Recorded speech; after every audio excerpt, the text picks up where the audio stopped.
Ladies and gentlemen, make some noise. I hope you guys are ready. It is playoff time. After all the hours, the weeks, the months, it's finally time. The journey to the grand finals starts now. I'm going all the way, and I'm going, yeah, my blood is rebel. I'm going all the way, I'm going to another level. This is about to get nasty. They make it look easy. This guy is an absolute maniac. Oh, that's carnage! And the rock stars of the Overwatch League continue to crank out power chords. It's playing week, and there's one simple truth. Win or go home. I'm going all the way, I'm going, yeah, my blood is rebel. You got a long road ahead to hold that trophy, to wear that crown, and that journey starts now. So come and get it. And welcome, ladies and gentlemen, to another day of play-in action here at the Blizzard Arena in Los Angeles, California.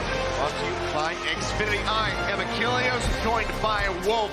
And oh man, today we send home another two teams. Malik in that opening said it best, win or go home. We saw two teams go home yesterday, two more today, leaving us with that final top 8. But who is going to make it? That's the question. Starting off, we've got London Spitfire going up against the Shanghai Dragons. A lot of history with these two teams being at the top and the bottom of last year's Overwatch League season. Here is our play-in tournament bracket. As we saw yesterday, Charge took the win over Hunters. Dragons did defeat Philadelphia Fusion. This is our top 4 for play-ins. The two winning teams will get the final slots in our top 8 for season playoffs, which of course will go into double elimination. When we look at the postseason, we are playing on patch 139, which is where all those balance changes happen to kind of rebalance 2-2-2.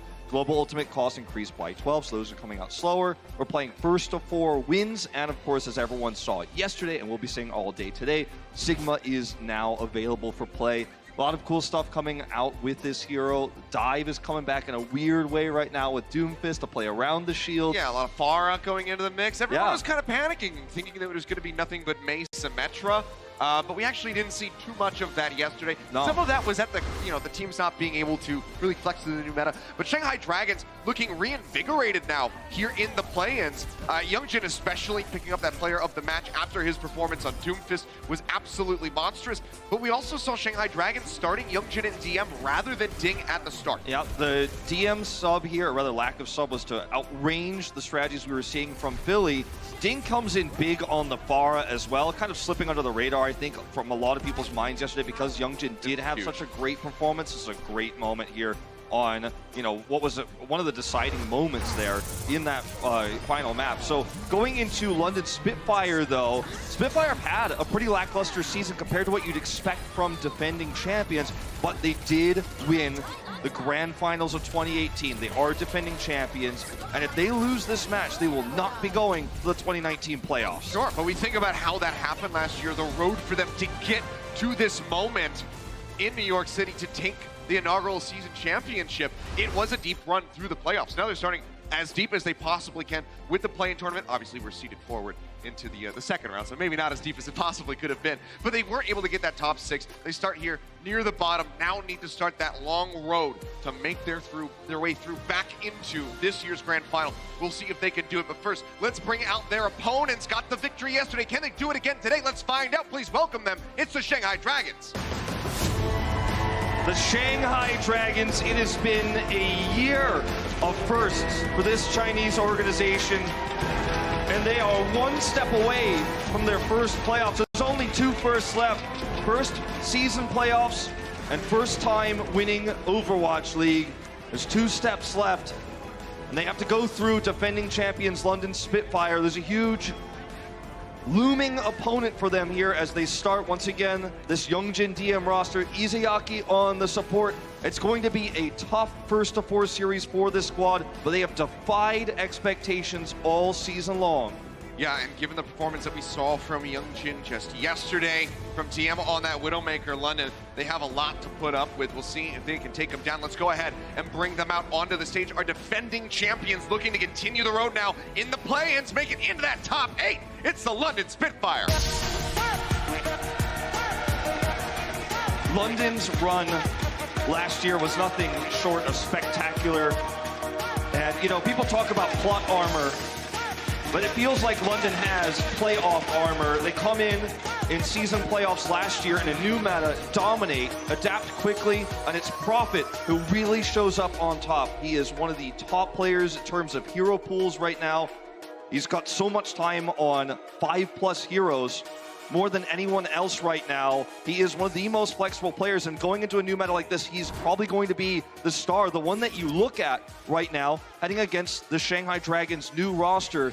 But the London Spitfire also remind us that this is 2019. This is a team that is not seeded directly into playoffs, and they are facing a team that went 0-40 last year. We are living in 2019 now. It's time to erase the past and write new history here in the 2019 season. Take a look at Prophet's all-time ranks here in terms of how much damage he's done, how many final blows he's had, despite London's fairly mediocre season compared to last year. You know, no finals here in stage finals. Didn't make any of those. Yeah. Look at his numbers. He's still coming up big. A guy has just always been an absolute nut at the keyboard and has just been able to stomp out people left, right, and center. Taking a look, though, at our map set presented by Toyota, you can see that we will be starting things off on Busan, and then from there, it is a mystery. Losing team will select the next map as we progress further and further into the series. Looking for 4 wins, draws will not matter. We'll see just how far we can go. We already had a pretty long series yesterday from the Philadelphia Fusion and the Shanghai Dragons. For London Spitfire, the big question mark on everyone's mind right now is, where is the Doomfist at? What level is London playing Doomfist at right now? Birdring has locked it in to start here, and we know he's capable of playing it. He has played it before, but he's facing off against one of the world's best Doomfists in Youngjin. This is the hero he built his career on in Kongdu Panthera. Now he's in the Overwatch League. Does Birdring match up well here? That's the big question we're all waiting to find out the answer to, because that's going to define this first map. Yep, TM right now, just going to be looking for a shot. Unable to find one thus far. Pulling his way back, playing around the barriers. We see the Hulk go out, but Sigma shield is up. Jester keeping everybody protected there in that front line. Will get punched over onto the side, but is safe for now. Next the barrier out, trying to block off that Widowmaker flank from TM as the point has become unlocked. Spitfire, the closest one's to capping this, but still need to try to lock it down. Birdring goes in deep, as does Youngjin. Youngjin getting a lot more damage through that Meteor Strike, just a bit closer, 18% in the lead over his counterpart. Birdring tries to go into the back line to shut down DM. It's a little sloppy, but he gets the shots in right at the end. Manages to find one, but 2 members on the side of London going to be taken down. Fury and Bedosian both going to be eliminated. A lot less healing now without that Moira, and one less barrier to stand behind to stay protected.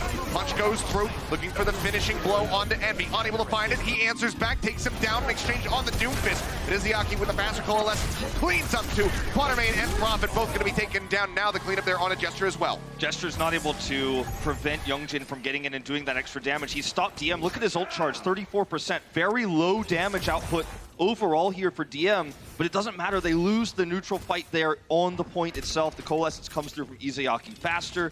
And London Spitfire is rewriting how most teams are playing right now, with Gesture playing the Sigma right now. Most teams have the main tank on it, or sorry, the flex tank on it. He's the main tank here playing it, so Fury's actually flexing over to the Orisa. Oh, and that's a great start here for this potential take.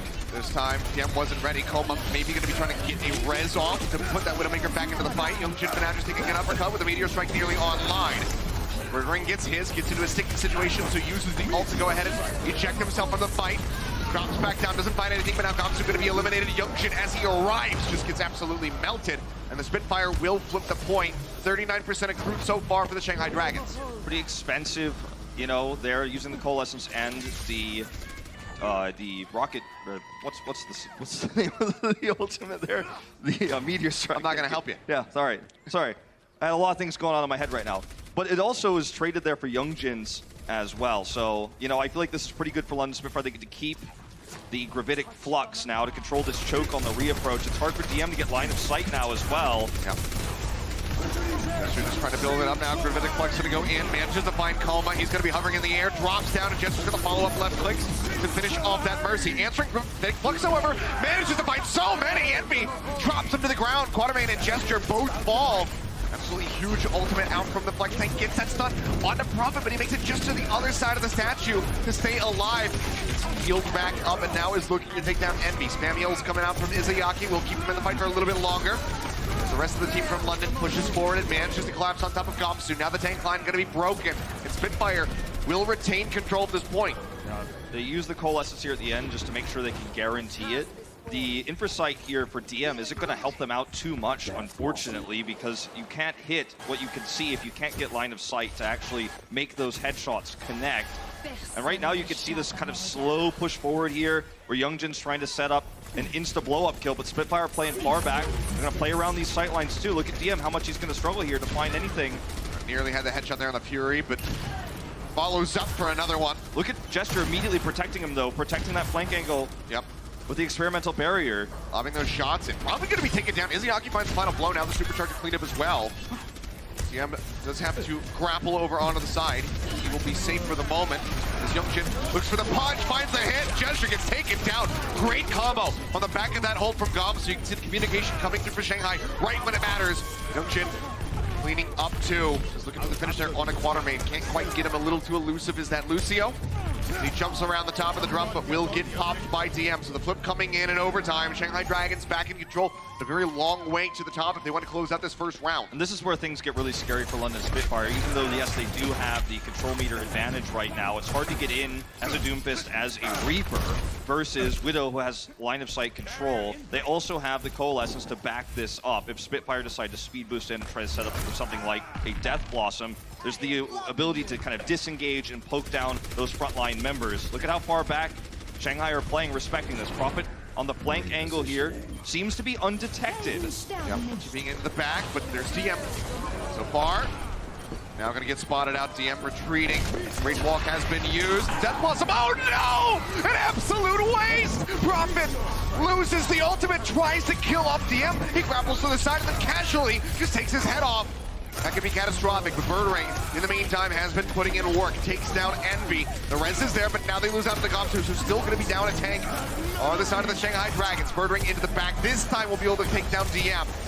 Gravitic Flux used from Envy, but does not lead to a kill. The sound barrier gets dropped in by Quatermain.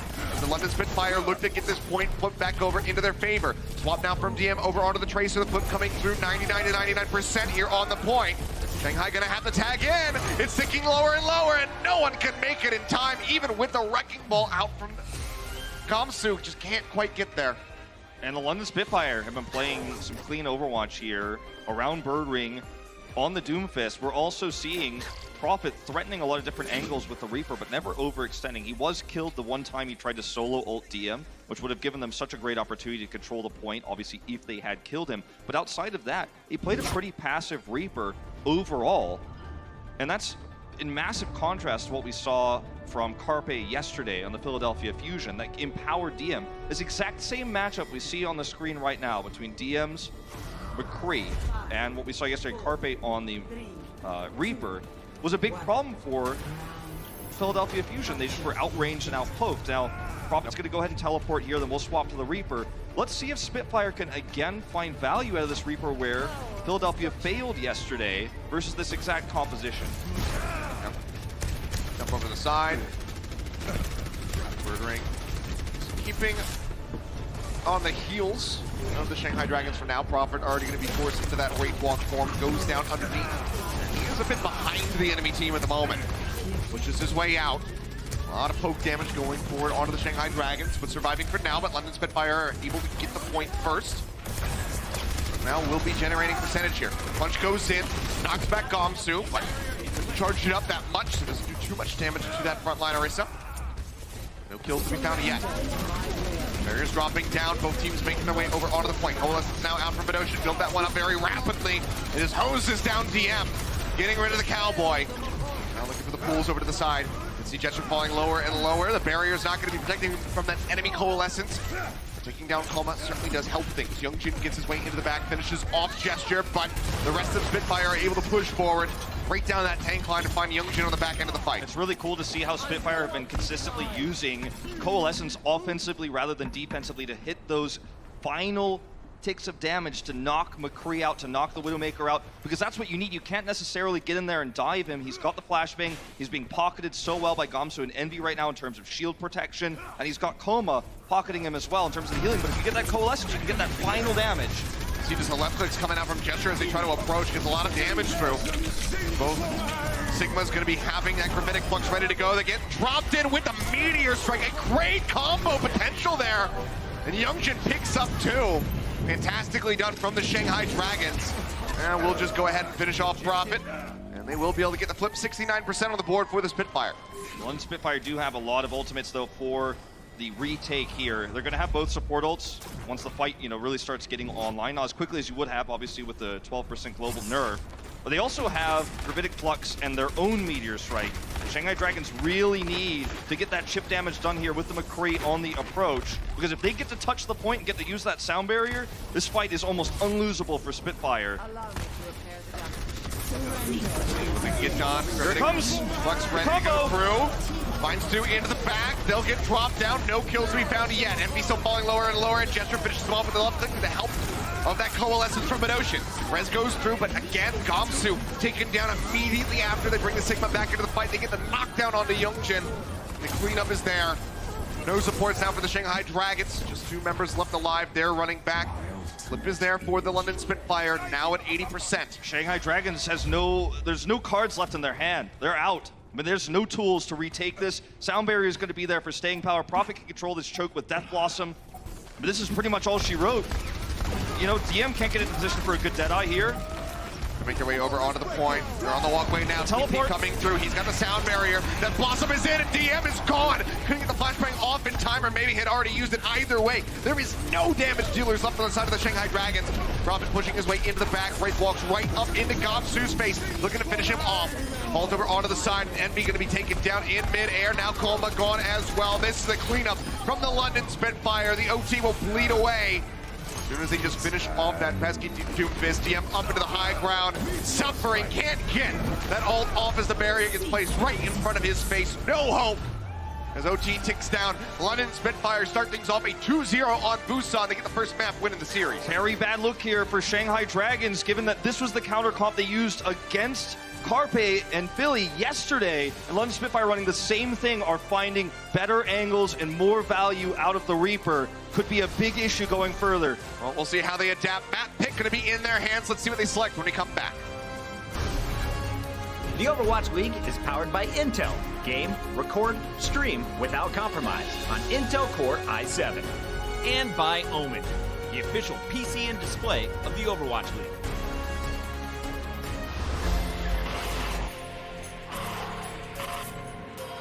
They don't just play for a team.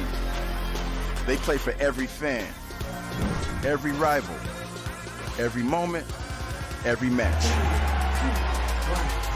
And when everyone watching expects the best, they perform with the best.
Well, that looked awesome. I hope they actually do that next year when, when they go play in London. It might be very difficult to get the clearance to fly planes that low in the city. Pretty sure Prophet already has his pilot license. There's nothing he can't do. There's nothing he can't play. You put him, if you give him a mouse and keyboard in the plane, like if you give him a Spitfire plane that's got a mouse and keyboard, I'm sure he can fly it. I don't know. I tried using mouse and keyboard in some other games with airplanes, and it never really works out. Controller's usually the way to go for that.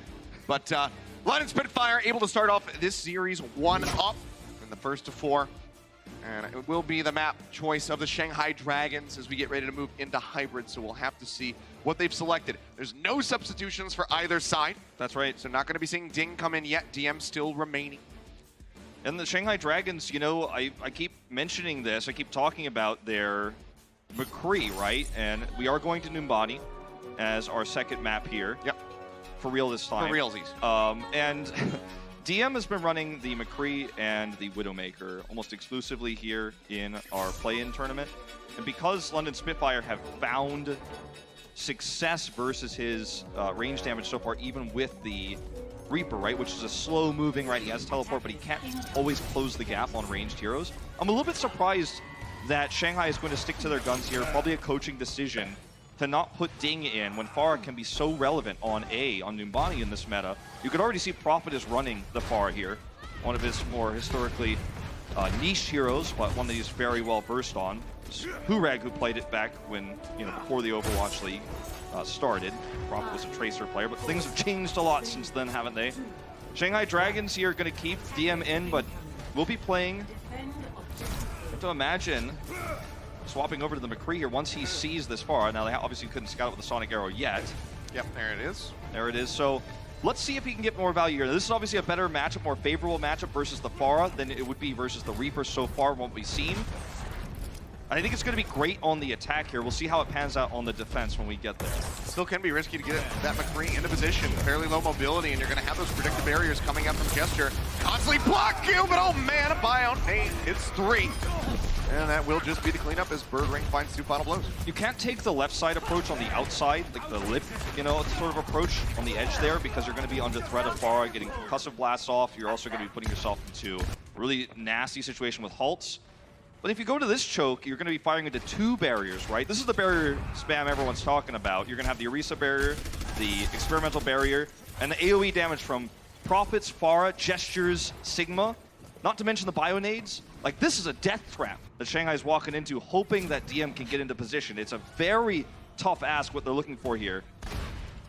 I mean, look at the AoE damage in here. Yep. We'll be able to halt one off that high ground at least. So Gesture going to be pulled back. Prophet, however, still sitting pretty up top, and Birdring taken down. DM finds the first opening. Rez, however, does come through. Look at the angle.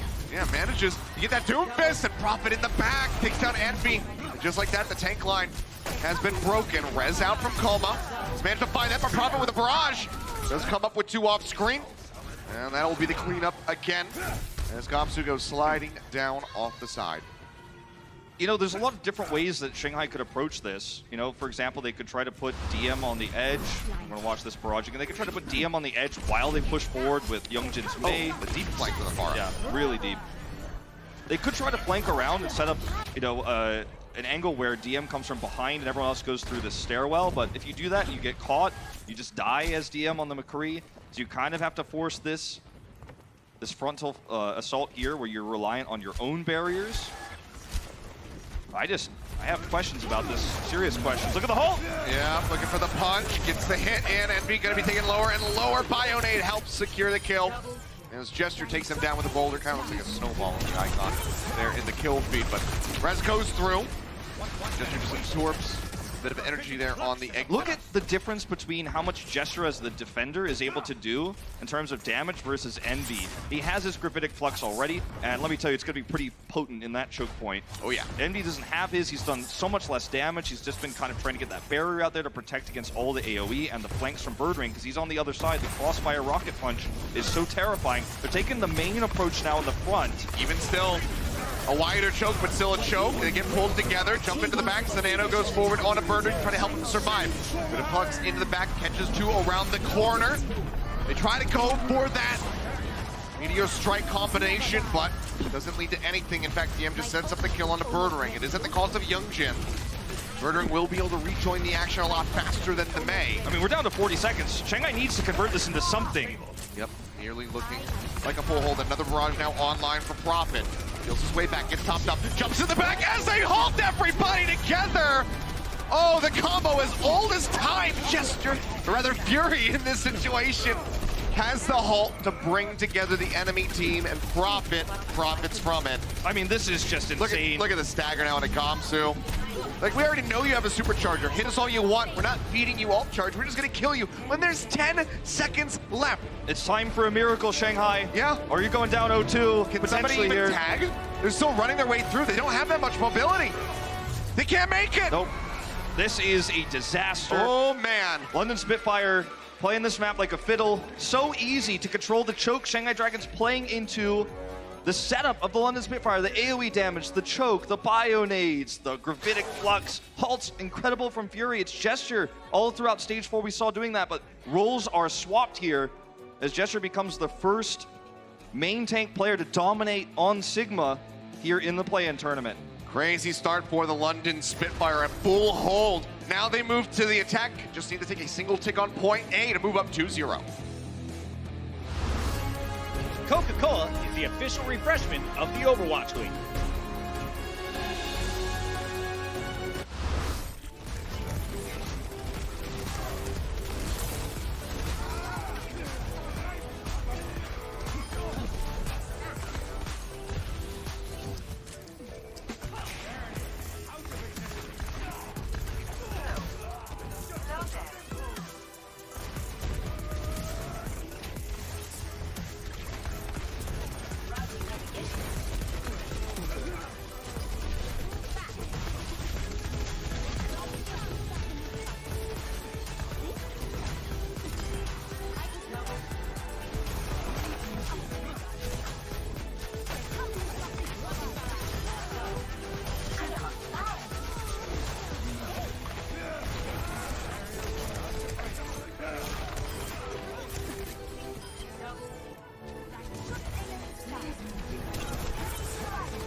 And welcome back. We are halfway through Nambani.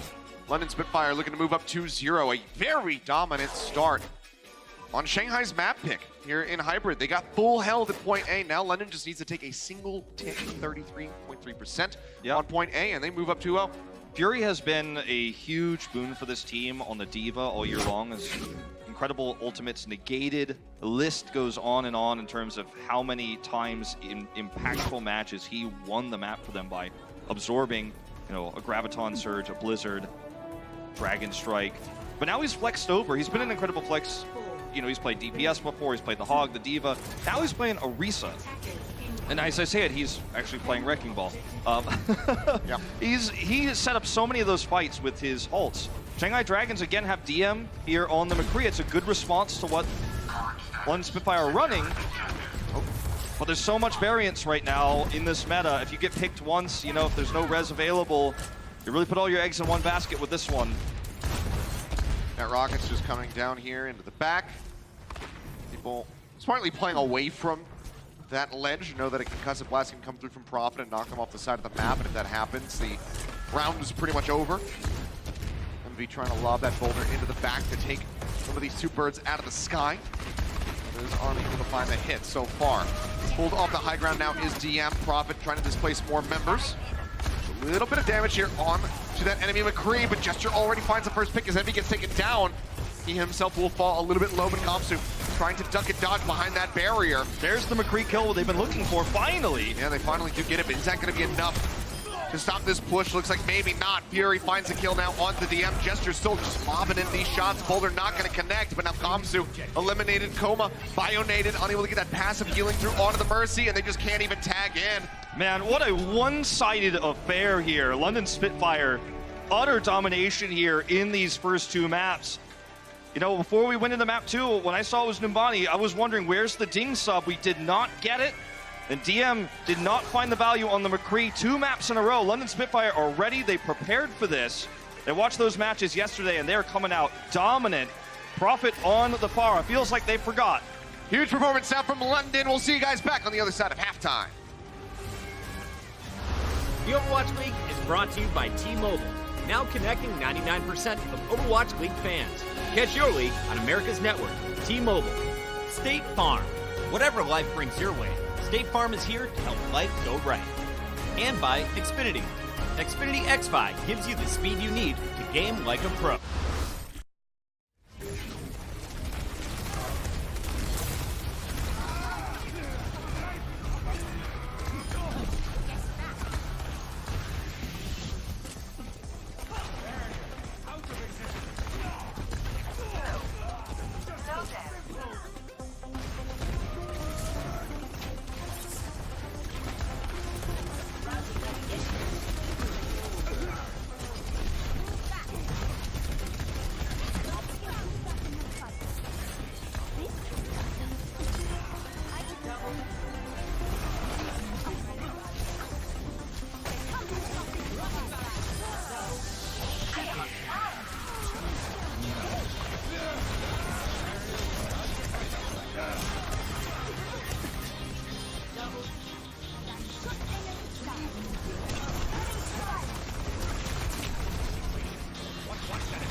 The Spitfire are hoping for a repeat of their run from last year's playoffs, and they look to be in championship form so far in this one. This London up 2-0 over Shanghai at the break. How's it going, everybody? Welcome to Halftime, presented by Cheez It Grooves. Malik here. I got the crew with me as well. It feels like we just got off the pre-show. Yep. Just sat down downstairs. Now we're back, guys. The London Spitfire, they look for real right now. Yeah, I love this, though. I think we have criticized them over the course of actually the last 2 seasons a little bit for their lack of preparation. Sometimes they came into important games with very little of that. Now they look super prepared. It's so obvious that Gesture has been grinding on that Sigma. Fury has been looking great on main tank. I love what I'm seeing. I'm honestly amazed, though, that the hot tub gossip that I've gathered is coming to fruition. Honestly, the scrim Is that a hot tub league? Normally, it is. The hot tub leaks were that London were dominating in scrims, and so far, it's coming true. The Scrimbuck Stock Exchange, the stonks are up, ladies and gentlemen. They certainly are. And this kind of is starting to legitimize the idea that London Spitfire are a playoffs team, that they really do step up when it comes to it. And before last season, you could have said, well, are they going to be able to repeat that kind of performance again? Yeah, they were mediocre in the season, and they went on this run. But London look like they are totally set to do it again in 2019. They know which matches matter. And this match matters, and they are demolishing the opposition. I also love the way that Gesture and Fury are showing us something totally different. Yes, yeah, swapping around their roles for the first time. So we were bigging up Fury, saying, oh, what's he going to be bringing on the Sigma role? It's actually Gesture just playing full-time Sigma as well. But they don't seem to be missing the teamwork that you'd think a lot of the teams would if they switched around those roles. The Hulse have still been on point across the board. But I think that's a testament as well to how good the teamwork is for this team, how long they've played together. They know their game plan inside and out. Now, the London Spitfire, they look great. They've been popping off But on the other side, the Shanghai Dragons, they look extremely fatigued, making a lot of mistakes, C9ing left and right. Yeah. What do you guys think is going on with them, though? Well, I think they've been clocked, is what I feel. Yeah, they've been figured out. I mean, they had the disadvantage of playing earlier matches, which means London have more time to figure out what strategy they're running with, more time to figure out a counter to it. And it's unfortunate, really, that it's come down to that. Well, that's the advantage of the better seed, though. Exactly. That's the whole point. That is the advantage of it. And it's up to Shanghai. If they were to be the better team, if they were to move forward, they still can, of course. They're not out of it just yet. But it's up to them to be able to adapt on the fly and come up with something new. Yeah, and it doesn't help that they have Profit over there on the Pharah. Shanghai struggling against the Pharah, as always. Crazy so far to see how well the London Spitfire are doing. But Josh, I believe you saw something there in our first map that was pretty interesting to you that you want to take a deep dive into. Yeah, absolutely. I mean, the casters also pointed it out, but we've seen a new ult combo being used here today. With a lot of the teams starting to play a lot more Doomfist and most teams playing Sigma, we've got this Sigma Doomfist ult. So I've got a State Farm ult economy where I want to break down how this combo works and what you should expect to see when both of these ultimates are online. So like I said, here I've taken the Shanghai Dragons using one because it was the most effective, but London have been using it as well. Here it goes. You get raised up in the air, slam back down, then the Meteor Strike comes. Here it is from FreeCam as well. So I've just paused it here, and you can see that Envy has used his Gravitic Flux, which is going to bring everybody up and slam them back down. And at the same time, Youngjin is going to use his Meteor Strike while everybody's just kept in the exact same location, timed to perfection. They're brought down to 50% of their health by Envy and then finished off by Youngjin. It's such a beautiful ult combo, works incredibly well, and it's basically unstoppable once you actually sync it up. So I would expect to see a lot more of that moving forwards whenever you have those two heroes on the field. So if Grav Meteor Strike is the Space Jam, I'm guessing that's the alley-oop? What do we call that right there? That is a great name. That's phenomenal. I'm wondering what it is. Well, guys, it's time for Crunch Time presented by Cheez-It Grooves.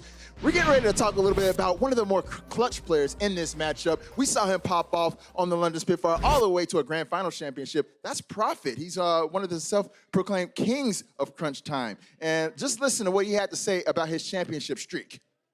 저는 프로 게이머 생활하면서 이때까지 우승을 놓쳐본 적이 없기 때문에 계속 놓치기 싫어요. When a new meta descends upon us. Profit ain't playing no games. Please tell the people how good is Profit. Yeah, look at the list. Like it's hard to argue that he is amongst one of the most successful players Overwatch has to offer. Yeah.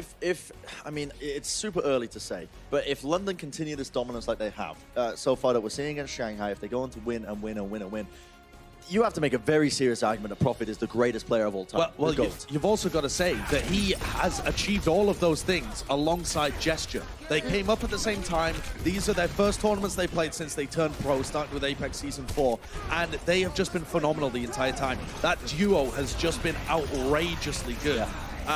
They are currently the best duo of all time in Overwatch. If they were able to get another championship win here, I know it's early days, but they're looking strong. They're looking really strong. I love how much value they got out of his Reaper there as well. We saw Fusion running the Reaper yesterday. Didn't get that much done. Granted, it was combined with a Mei and not with a Doomfist like we have on London Spitfire, which just gives them so much more mobility and so much more damage output and so much harder to deal with. Indeed, indeed. And guys, that was Crunch Time presented by Cheez-It Grooves. Guys, we got another half coming up. We have an assault map coming up. We don't know exactly what's been picked, but what do you guys think the Shanghai Dragons can do? Do they need to just clean up their gameplay, or are the London Spitfire just looking too strong right now? I think they're genuinely looking too strong because I do think that the Shanghai Dragons have been heavily relying on Youngjin's Doomfist to clutch a lot of those plays, and he's not getting that done at all because he's just simply getting outplayed from the opposition. One of the best signs of life I saw actually from Shanghai was in that first map, and they did it by actually putting DM on the Widowmaker. So they had to dedicate the Sigma shield to the sightlines. They had to take away a couple of resources, and they were forcing Birdering and Profit to chase after them as well around the map. And that was pretty much one of the only team fights that Shanghai won. That's pretty much going to be key for them, is actually trying to win that ground war and splitting up their team a little bit. It's the only opportunity you're going to get, because otherwise the team was just too strong. You're going to get rolled over by London Spitfire. Right, right, indeed. Well, the Shanghai Dragons, they are looking a little discombobulated right now. They got some adjustments to make. We're going to see if they're able to make those adjustments in the next stretch of this matchup. Stay tuned. You guys won't want to miss it. The Overwatch League is brought to you by Pringles Wavy. They're not Pringles.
welcome back. We are potentially halfway through this series. Right now, just 2 map wins away are the London Spitfire after the first halftime. And they are looking dominant. Shanghai Dragons, close series versus the Philly Fusion, but that was a team that seemed like maybe didn't have this new meta completely worked out. They were really going back to the main Reaper a lot. Now you're going up against the London Spitfire with Gesture, the first main tank to play Sigma, and Shanghai just looks a bit lost. Yeah, I feel like one of our analysts, Sideshoe, down on the desk, made a really good point about the synergy between Prophet and Gesture right now. They've been playing together since that Apex season where they went all the way, took that title against Runaway. Now, when you look at these 2 players playing together, when you've got Prophet on Pharah and Gesture coming in on this Sigma, you can set up a lot of cool stuff, but it's Fury as well who's helping set up Prophet. You don't really think about the Orisa-Pharah synergy, but in this meta and with how Shanghai is approaching these points, going through chokes, it makes the synergy between those 2 heroes actually explode. We will have a substitution of Ding in now. Yep. It feels a little bit late, to be honest with you, Achilleos here, but I think this is the right answer right now when you're struggling so much against what we are seeing from London. Hanamura will be the map, a map where you can see Pharah, especially on A, and we have seen a little bit of dabblings on B throughout the season. It's a new meta, no one knows what Hanamura holds for Pharah B right now, but I think that there is serious potential for Sombra here as well, so look out for that. It's one of his other better heroes. But it's time for him to save this team right now in a crucial match where they are getting dominated by London Spitfire. Yep. Still have that 2-map window, or rather 1 more map until they are at match point. So a little bit of wiggle room for the Shanghai Dragons, but we'll sub in Ding now rather than wait until later. Looking like a scout mission here for Ding on the Sombra to start. Youngjin on this Hanzo as well. Once they see what this is, I think they're going to mirror the Pharah because, Ding's obviously not the McCree player. That's why we saw DM subbed out. Ding likes that. He likes to mirror the Pharah, but it seems like he's going to be sticking with it, maybe. Okay, now jumps back. Okay, so he's giving it some thought. But will we see Gamsu stay with this Winston? Very interesting choice. Threatens the support line a lot here. They're going to just go straight in, diving with the D.Va Winston, then setting up Ding to get those finishing blows on the backline if he can get an angle. But look at the jump around the back. This does leave Izayaki by himself. He's got range on his side, but he's still playing out the gate in the front of the point. They're forcing the fight come in. Yeah. Prophet taking a bit of damage here. This is some back on the Ding, but now nearly gets dumped. Almost finds that double tap. Follow-up shot here. Both Pharah's going back and forth with each other. Badoshi's going to be the first one to fall. Gamsu finds the kill. 2 members still going to be bio-native. Now Gesture taken out by Youngjin. Solid start for the Shanghai Dragons. Fury, Liver of HP will get finished off, but it seems like the Shanghai Dragons have done it. The most interesting part about this is the Winston, and you put Winston and D.Va on the point, not shown on screen, but actually the neutral fight was won on the point because Spitfire couldn't sustain through. Gesture's experimental barrier isn't going to save you against, just Tesla gun damage coming out from Gamsu. They kind of got forced around the point. Ding had, obviously, the higher position there in terms of the Pharah v Pharah, so he had not only sight onto Prophet to kind of delay and deny him from getting back onto the point to fight, but he could also chip away at some of those members that were on the point themselves, kind of cutting the team in half. And the Winston pick here, unusual, but it really works out. Yeah, solid start. Envy now going to be frozen as Prophet has swapped over onto the main, but Ding with that nano boost takes down Bird Ring. Prophet going to be eliminated, and the only one that they can find is going to be Coma. Fury falling lower and lower, and Bionate after Badoshin keeps him alive for a little bit longer, but he himself on that Ana will be eliminated, and Shanghai Dragons being reinvigorated now with this map pick of Hanamura. Point B, second tick nearly gained for themselves. Bird Ring swaps over onto the Tracer. Prophet under some fire, falls low. Ding wraps around the side, looks to get the finishing blow onto the enemy maze, unable to find it, but now Gamsu going to be taken down. Bionate finds that one pick. Bird Ring eliminated, but Youngjin going to be gone.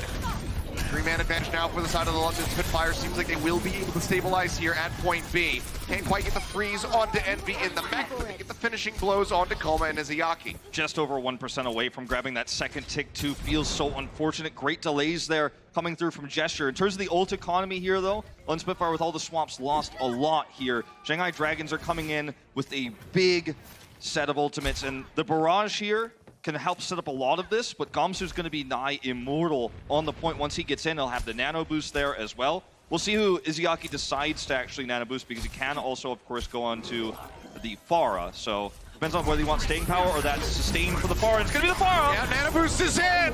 Sleep Dart comes in a little bit too late. Fury's still going to be lost. And obviously no mercy on the side of the Spitfire, so no chance of a res. Young Jin finds the punch, Gesture taken down. He will get frozen, but there's no way to follow up.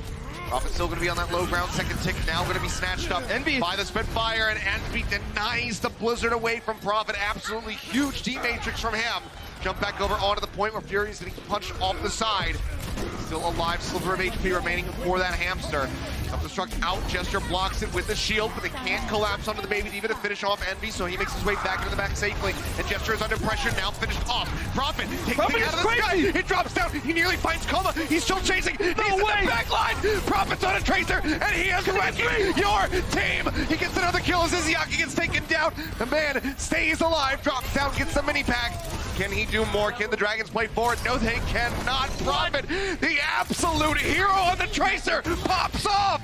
Prophet, you know, someone we've heralded all season long as potentially being the best player in the world, even though his team this year haven't lived up to it. 7th place isn't shabby, but I mean, this guy, when you give him the opportunities to clutch and carry, he is going to make that happen. You know, he's not even going to swap off the Tracer either. He's saying, you know what, this is working. The support line getting left behind by the dive. When you're running the Winston, the Diva, sometimes you leave them back there, and he is going in to clean up those backline kills. Yeah, Pulse Bomb nearly online. And what a crazy turnaround performance here from Prophet. Looking to deny that full cap. That's going to be the stick in on Gamsu. He's taken down. No Primal Rage, is 14% shy. So no chance to survive that one. Now Izzyaki going to be gone. The Shanghai Dragons will just have to abandon this push. Prophet looks for yet another Pulse Bomb. Prophet's making it look like 2018 again. Watch this man.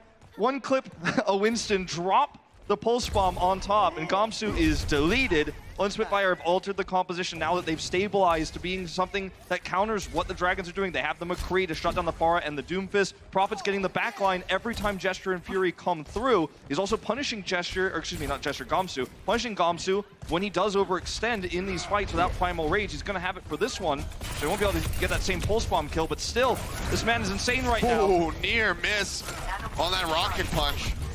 Jump scare there for Prophet.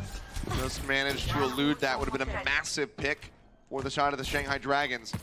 Nearly have all 6 ultimates online. It's just going to be Nano, Pulse, and that Deadeye for the side of the Spitfire. Nano now going to go out on the Gesture as he jumps up onto the high ground, receives a little bit of damage to greet him. Prophet going the for the Primal back Rage is out for Gamsu. Prophet's into the back line. D-Matrix chewing up a lot of the damage. He gets forced on the recall. Deadeye is out. Doesn't find any kills. Softens up a couple members. But oh man, the Wombo combo, Bedosian and Birdring both come in, take down Ding out of the skies. Prophet around the backside, picks up that Mega Pack to keep himself safe. In the meantime, Coma finds the res onto the Pharah, puts it back into the fight. Envy drops the bomb, but it lands behind the Lantern. So not really a great angle, and Prophet finds another kill in the back line. Izzyaki eliminated. Bionade now on the Gamsu, he'll get finished off. Ding is up top, he's looking for the finish, but Prophet is there to save Birdring. They keep him alive, and now we're down under a minute for the Shanghai Dragons. 36 seconds remaining as Prophet is just, you know, giving him some, some extra love. Yeah. I mean, look at this guy on the Tracer. It feels like we are living in the past. We're living in 2018. McCree, Tracer here to defend. Shanghai Dragons with a late last-minute swap over to a comp that's a little bit more sustainable. Ding on the Reaper. Not one of his notable heroes here, but you're desperate. You want to get that last 25%. All it takes is one fight, but they got no ultimates, and Spitfire have the lot of them. Look at Prophet just waiting to punish when the dive comes through. He's looking for the back line. And he's into the back line. They're looking for Young Jin. They dive up over the top, nearly finish off that Doomfist, and they will. Prophet finds a shot. Gesture gets a Nano. He pops a Primal. Will be slapped and taken out, but they lose it back onto Envy. Prophet finishes him off. The Pulse Bomb not going to connect, but it does not matter because Izzyaki has already been eliminated. The Self-Destruct now up into the air here for Fury. Prophet will finish off Gamsu. Nothing he could do but sit there and wait the impending death. They clean them up. The OT will tick away. 76.1% accrued on point B for the Shanghai Dragons. But despite the massive timing at the start, they cannot finish Hanamura. London Spitfire and Prophet say you're going to go back in time. You're going to run dive. You're going to run Winston Diva. You're going to leave your supports vulnerable. I'm going to punish that every time. Prophet with a massive, amazing Tracer performance here to hold B. Clutch is the name of the game, and Prophet lives up to it. But guys, we got another half of Hanamura coming at you in just a bit. Coca-Cola is the official refreshment of the Overwatch League.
now taking another look at Profit. Just absolute domination on the Tracer to save this push. This was the round-saving defense here. Yeah. Look at Envy trying his best to save Izayaki there with the defense matrix. Profit has no fear. Remember, Profit is a player who built his entire career before Overwatch League on Tracer. Went to the Apex Season 4 Finals. No playtime on Genji before that. Gets Finals MVP on Genji. We go to the Overwatch League 2018, the inaugural season Grand Finals. He pops off there, multiple heroes, the Hanzo coming through. Gets Finals MVP. And now we head into this extremely important match where London Spitfire have the Dragon's number. They prepared well. They've gotten things ready for the dive. They've gotten things ready for Youngjin's Doomfist. They're playing around Ding's Pharah. I mean, Shanghai looks downloaded here, but we might be looking at a 2-minute time bank or so. Had Profit not gotten that 3K there, and just absolutely popped off on the Tracer. Then he stayed with it because he's looking at the Dragon's comp and he's like, well, if you're gonna dive Winston, D.Va, your support skill up behind, he's threatening them, forcing Gamsu back. This feels like the London Spitfire everyone has been waiting for all season long. Let's just give Profit the Finals MVP right now. Let's slow down a little bit on that one. Even if they don't make it, why not? Let's just give it to him. I mean, Envy already deleted. Ding does manage to find one, and Spitfire will be taken down. Birdering has to wrap around the backside, pick up that Mega Pack, but already the rest of Spitfire over onto the point. They snatch a tick. Quartermain going a bit too aggressive. They'll get finished off, but maybe they bit it off a little bit more than they can chew. Spitfire will get taken down and held off. So no first push cleanup, as Ding has a very nice direct hit there in midair. This is a comp that, yeah, I was going to say, Spitfire are going to have to swap to mirror this because this is a comp that you're going to really struggle to win with versus what the Dragons are running, especially when it's Ding on the far, right? You might get away with this against some lesser Pharos, but not world's best, right? So, great start here for the Dragons. This is part of why the map is chosen here for them and why they sub Ding in is for this moment here on A. B is where it gets a little bit shaky. Down. No connection with the seismic slam, but Ding finding the better of Profit. Gets rid of him, and the pharmacy completely dismantled. His Quartermain as well will be taken down. Jump up into the air, Gesture tries to finish off Ding with that talk, and healing is there. It'll just be the cleanup. So Spitfire not looking too good so far on the attacks. Yeah, this is a really nice start here for Spitfire. Now, we know, or rather for Dragons, we know that for Spitfire here, Birdring can swap. Like he can, if he so chooses to, swap over to the McCree, can swap over to Widow, try to knock this far out of the sky. But they're going to go full dive instead. Profit back onto the Tracer, trying to find Izayaki if possible, and also threaten tags on the point to reposition Ding from the sky. Because if he gets onto the point, Ding's going to have to move back, and that's exactly what they're doing, just repositioning him, pulling him back. Barrage is going to go out, but that was a bit wanting. Gesture, however, still gets caught in the doorway and will be finished off. Nicely done there as Profit got slept. Very nicely done by Izayaki. Really good crisis management there for the Dragons. Oh, yeah. When that came through, they were able to back up, still catch Gesture, turn things around before they actually got to touch the point itself. Youngjin just going to wait here at the flank angle, and the choke is still controlled. Spitfire had to be careful because they don't really have any initiation ultimates for this push. And I don't know if they're going to get any either. I mean, outside of the Primal Rage. The ult nerf really hurting London in this situation with the swaps they had to bring in here. Nano thrown in. Ding going to be going into the back. There's the punch. There's the execution. Youngjin takes down Vidoshin, and Birdring falls as well. So punch through and Gesture eliminated. A lot of people didn't watch, 2018, 2017 Overwatch, so we have a lot of new viewers, right? But in dive versus dive, the defender matchup is always to have your dive hit the backline, because when they send their front line in, backline's no longer protected. So that's what Youngjin was waiting for there. London comes in, he finds the back, just like we saw Profit there on the B defense. It's textbook dive versus dive here. But they've got the Pharah as well for that extra punching power at the choke, so it kind of forces London's hand. They have to commit, they have to go in, but then they leave the support line very vulnerable. Look at Youngjin, he's at the back. Self-destruct going to be used to try to engage, doesn't find any picks, and Fury gets taken down. Yep, Youngjin was ready for it. Finishes off that Baby D.Va, picks up that Mega Pack, and is straight back into the action. Vidoshin falling low, but Birdring doing some serious work. Manages to find two, but now Ding comes in with a barrage, takes down both supports on the side of the Spitfire. Just stunned up, eliminated. And Profit here, zipping around, has that pulse bomb online, but will be eliminated suddenly. Shanghai Dragons looking to answer in kind after Nimbani, after being full health. London Spitfire in danger of suffering the same fate. 10 seconds left to go. Someone's got to tag in. He's got to touch this and buy time. He's going to spin around. Murdering has Meteor. He makes his way over onto the point. Youngjin falls low, has a Meteor strike, looks to drop back down. They force out the overtime. Start ticking up onto the point. Pulse Bomb gets rid of Gamsu, but Murdering going to be eliminated. Jump into the back. Production and Silver HP finished off by the left click. Profit scoops the kill, and he's trying to deny the res here from Coma. Still playing forward onto the point right now. Just two members now, but Jester going to be eliminated. Fury rejoins. Sound barrier comes out. Quatermain shielding up the rest of his team as best as possible as Fury takes a quick hamster nap. Will get woken up but bionated by Izayaki and eliminated. Ding comes in. The Farah finds a shot with the help of that nano boost. Takes down both DPS members on the side of London Spitfire. They are so very close to getting this cap as the Boostio goes through onto Quatermain, but he cannot survive. The Shanghai Dragons are not going down without a fight. They pick up a map win here on Hanamura. They are on the board. And everyone's wondering, where was Ding on Numbani? This is the world's best Farah. Forces London Spitfire's hand. Youngjin's there to clean up the back line when they go in. Great defensive strategy here despite that failed offense on B. Ding just cleaning them up with barrages. He's getting nano boosts. He's hitting those direct shots when he needs to, and is just completely dismantling the squad. Found him right there in the back lines. No supports available then for London. They suffer a loss. 2-1 the score line. Let's see if Shanghai can tie us up in the next map. The Overwatch League is powered by Intel. Game, record, stream without compromise on Intel Core i7. Omen, the official PC and display of the Overwatch League. And by ZipChair Gaming, the official chair supplier of the Overwatch League.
Welcome to Assist of the Week, presented by State Farm. Time was ticking for the LA Valiant trying to tie up Map 4 of their match against the LA Gladiators. On their last-ditch effort, the Valiant sprinted forward to the payload, but Roar's Orisa snapped them up directly over Decay's Blizzard, and the Gladiators easily took the last fight, and thus the match, 3-1. Catch these heads, baby! The Gladiators have done it! And welcome back, Shanghai Dragons. Putting up a fight there on Hanamura, full holding London Spitfire on their attack, putting that win on the board. So still down a map, but now looking to tie things up as we get ready to push forward into Escort. London Spitfire going to have their first map selection here.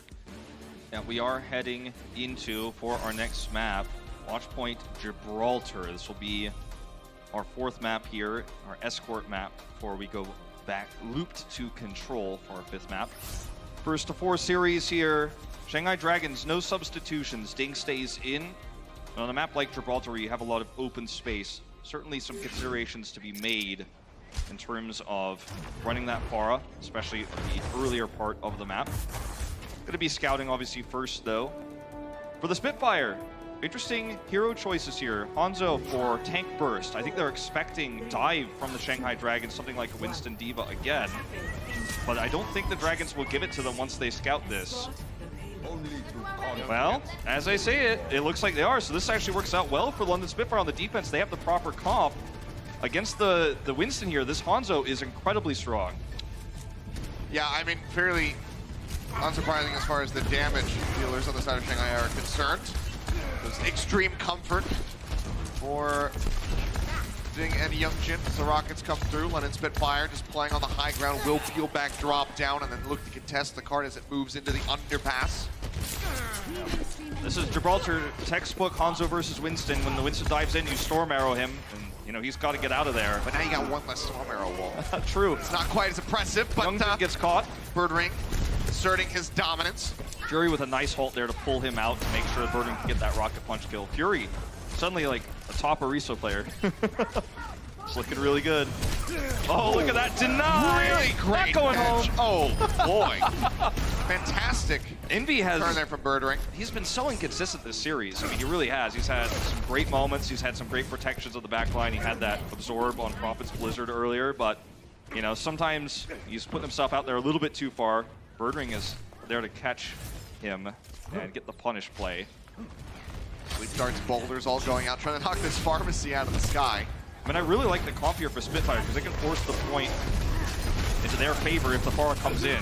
See the storm arrows used. Youngjin finds the hit there. Birdring take it down. Dragon Strike, however, going to be tossed out the side. Find too much damage, cuts off the team there for the moment. But Ocean gets rid of Ding. Prophet with the storm arrows takes down Youngjin. Suddenly this looks a bit more winnable for the side of the London Spitfire, but as I say that gesture, going to be taken out. Final rage pop. Youngjin res back into the fight. Fury kites his way back. Barrier is ready to go. Still has to play a bit safer as Birdring gets eliminated as well. Prophet now going to be swapping it up, moves over onto the Reaper to be matching with Ding. This is one of those moments where you can see Gomsu's leadership in action. He made the call, he committed the primal, and they win the fight. Prophet comes back in. Nano. But they don't contest the card. It still rolls through into point A. Spitfire giving that one up, so now significant time bank there for the Shanghai Dragons. Can they stop it as the card advances into the hangar and that gate closes? This is a meta where we see a ton of swaps as well to counter what your opponent's running.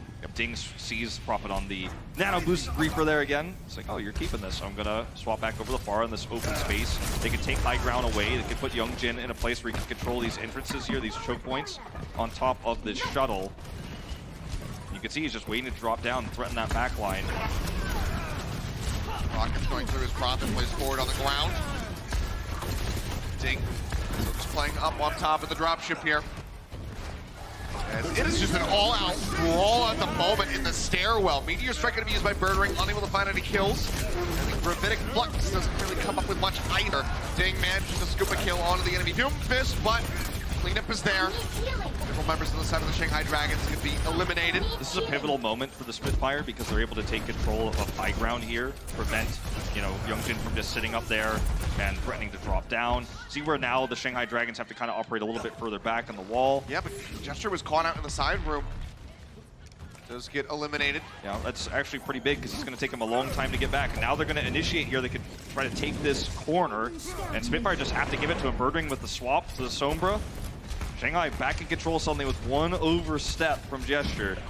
Looking to control Gomsu, it would seem. Try to get the hack there onto the Wrecking Ball so he can more easily be taken down. Hack, however, on the Doomfist works just as well. Prophet was pushing up, trying to get the kill, but can't quite find it. Youngjin a bit too elusive, does manage to make his way out successfully. Bomb into the back, have to hide. Something Struck not going to be able to find it. Meteor Strike going to be used. Youngjin for a chance to drop down. So far, no kills going to be appearing here as Coleman does get eliminated by Fury, who will be taking a nap for now. Try to knock him out of that deck, but seems like they just don't have the damage to be able to do so. Gomsu will be finished off as well. Teleport up onto the high ground. Ding, 17 HP. Prophet manages to find it, pushes around the corner, headshots there. Prophet's like, who flies far? Reaper predicts where he will try to escape and is already there. He teleports, he's one step ahead of where Ding was trying to go. Ding has Barrage. but there's not really much of a pairing with any other ultimate to set that up. It can be shut down by Experimental Barrier, can be absorbed by Gesture, and EMP is almost ready here. This is a fight that Shanghai needs to be really careful about committing that barrage to, because I think if they do right now, it's going to be very easily shut down. They need to wait for a nano, something else. It's going to cost them time, but I think that ultimate needs to be saved here. See if Ding can prove me wrong. Birdring nearly picked. Has that EMP, they've got the EMP Blossom combo ready to go. We'll just go ahead, use the EMP, catch his 3 members. Ding not going to get caught. Or will either of the supports on the side of the Shanghai Dragons, but Gumps is still going to be taken down. Sound barrier comes in. Prophet was slept, but the barrier helps keep him alive. As they go ahead and top him back up. Youngjin looking for the punch on the Gesture. Whips that one.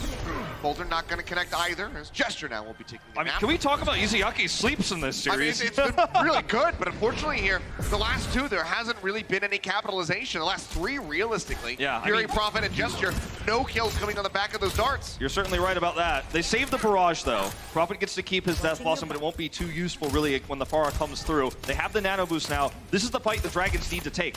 This is the fight where they're going to have to make this barrage valuable. They're going to have to get him into a position, Nano Boost him, and maybe blow up the back line. They can't get him slept by Badoshin, or it's all going to fall apart. They really have one shot at this. Okay, well, Rabbinic Flex there used on the entryway. Doesn't catch anybody, but Death Blossom in the back. Just a fine coma, that's a very essential member. Barrage comes through. Ding manages to take out 2. The Bionade in his dying breath will be able to answer one back. It's not good enough. Seconds remaining. London Spitfire still trying to hold them back. Swap her onto the Wrecking Ball for Gesture. Ding now onto the Reaper. Cart gonna be touched. OT is here. Fury trying to survive. D-Matrix gonna be used. Dumps out that self-destruct, is trying to live. Makes his way back into the mech safely. He'll be able to rejoin. Cart continuing to inch forward as the Meteor Strike is used. Prophet getting jumped on full, dangerously low, and the punch follow-up is going to be good. Youngjin looking to turn things around. Nearly takes down Birdring. He's going to be eliminated. The EMP goes through. Envy going to be knocked out of the back. Gesture manages to find one as Izuaki will be eliminated. Envy and Fury both knocked out. Badoshin taken down. Quartermain now going to be eliminated. Youngjin looking to make it happen, and it seems like he might just be able to do it, and they can. The cart will glide forward on the back of the heroics from Youngjin and the rest of the Shanghai Dragons. They will not go down before point B. They get that cap a minute and a half back in the time, making already kills coming through for the Shanghai Dragons. This is great for Shanghai Dragons. Birdwing used the EMP there. He was so close to it. If he had gotten it just a few seconds before, would have been amazing for them. Still gets it off, but the Spitfire just cannot, with the composition they're running, the delay comp they're running, stick back to the point. They wanted to commit everything to getting that B hold, so they could get the, pretty easy push to victory to put them on the match point. A lot of swaps coming through here for the Spitfire. Birdwing back onto the McCree here. Self-destruct in behind, looking to find a pick, and they do. Gesture taken out, and now Youngjin absolutely smacks Fury into the wall. Birdring will be able to find a kill as the cart continues to advance. Spitfire just unable to play forward. They don't have those tanks reset and in position. This is a snowball that's really bad for London. They cannot allow this to happen, but London just getting caught here. There's the hack. Hurting them quite a bit. Gesture now hacked, slept, everything they got. The kitchen sink thrown at this Sigma, and he will be taken down. Uppercut into the air. Fury having swapped over onto the Zarya just does not stand a chance. Youngjin takes them out. Cart finally going to be halted here before the side of the Spitfire as there's 12 seconds remaining. 3 members gone. Spitfire, though, down to 1. Gesture can't get back in time. And with 9 seconds left on the clock, the Shanghai Dragons will be able to push through to the end of Gibraltar. Nice finish here for the Shanghai Dragons. London committing everything to trying to hold B.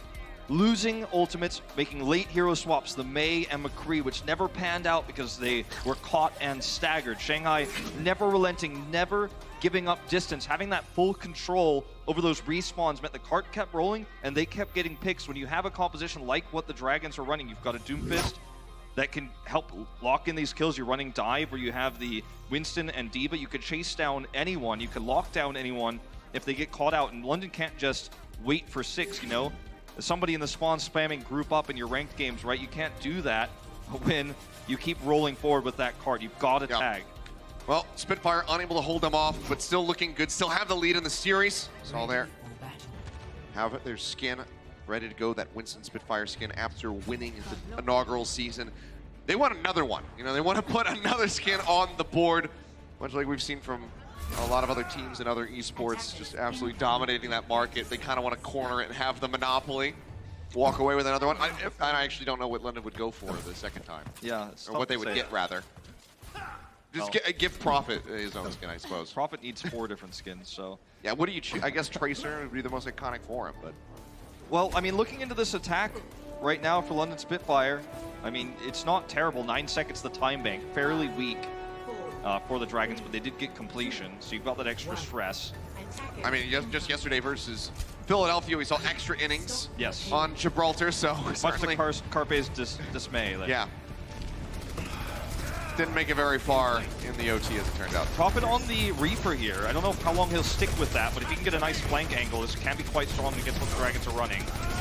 A lot of damage pushed forward there onto Youngjin. They're actually just going to operate on the cart. They're not going to try to flank. They're just going to try to force this into a position where Dragons just can't go toe-to-toe to them in this choke with the Reaper here.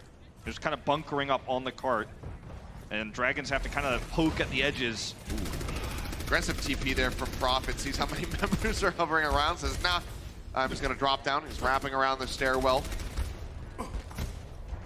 As Birdering looks for a way into back. Sees Coma. So I'm not going to try to deal with that one. Ooh, jumps straight in front of the boulder. That one was not meant for him, but takes it all the same. If he can be forced off the high ground, but again, Youngjin comes in, finds that punch, same spot as we saw from Shanghai's attack, and gets rid of Birdering. So, you know, I mentioned earlier, how much value can they get out of the Reaper with Prophet on this? So they're trying to do it, you know, obviously in the choke, in the car wash as we call it, but I don't know if that's really going to pan out here now that they've lost control of the cart. Lacking a lot of range damage here, and the hacks are real. Ding is threatening the backline every time they try to commit in. Yep, Immortality Field now going to be used. Prophet now finds his back angle. Will be slept, but the damage is done. He finds 2 kills. Youngjin takes him out, but is that going to be enough? Punched over onto the side. Birdering with the left click comes up. Manages to find the kill with a hand cannon. Just gently pushes Gamsu up to the top, but Badoshin says, no, we're not going to leave him there. Finishes him off. Using the Immortality Field from Coma against the Dragons, knowing that if they're going to commit to that choke, they're going to use the Immortality Field. He has an angle. He has the ability to come from behind there as it fades away. Great play there on the Reaper. EMP out, manages to find 4. Birdering going to be stunned up there for the moment. Now still going to be hacked. Waterman and Fury both eliminated. Prophet manages to find 1 as Hiziaki gets taken down, but the Nano Boost was already used, and Birdering does get eliminated. See? Killing blows coming through now, though. Gesture finding 1. Desperately trying to get the hack here is Ding. Finally manages to find it. Gesture and Prophet both just trying to kite their way back. That's the kind of fight that London was looking for on their B defense, where they had EMP to delay, get those spawns coming through, and hold it right at the point itself. This is A, obviously, we're talking about here, but because Ding was running the Stormbird earlier, he had the EMP faster than Birdring did. And that's what the fight could have looked like for the Spitfire just previously. They've been able to make that happen. Great setup here for the Dragons now. Yep. Already looking like it might be shy of 3 minutes if they can push into A. Really limiting their time. Meteor Strike's ready to go. Was maybe looking for Fury, but instead they get the halt in. Quatermain gets taken down. Youngjin smashing him from above. Prophet goes ahead. Wraith walks out, has that Death Blossom ready to go. Youngjin's going to be eliminated. A lot of pressure now alleviated, but as they say that, Izayaki comes up with a crucial kill. Birdering gets a bit of revenge there for his DPS duo, but he himself does get eliminated. Cart's still going to be contested, just 0.21 meters away. Envy, however, all on his lonesome, does not stand a chance. Fury is going to be burning them down, but 3:05 remaining in the time bank for the London Spitfire. They still have to make it to B, and then they have to finish the map. Yeah. Ding getting a lot more EMP charge there too during the delay. So that's going to be, I think, one of their big win conditions going forward here if they can set it up for the contest on B. If they can delay for 2 minutes here, he may use it earlier than that if there's a good opportunity to. He can certainly turn Old Economy on its head. Flux committed. Yeah, Flux does come out. Couple members going to be pushed up into the air. Guess you're just trying to keep everybody safe, and so far no one going to be taken down. Nano Boost was used by Badoshin in that moment. Kamsu taking a nap, Envy bionated, falling lower, and Birdring pushes forward, manages to find that kill.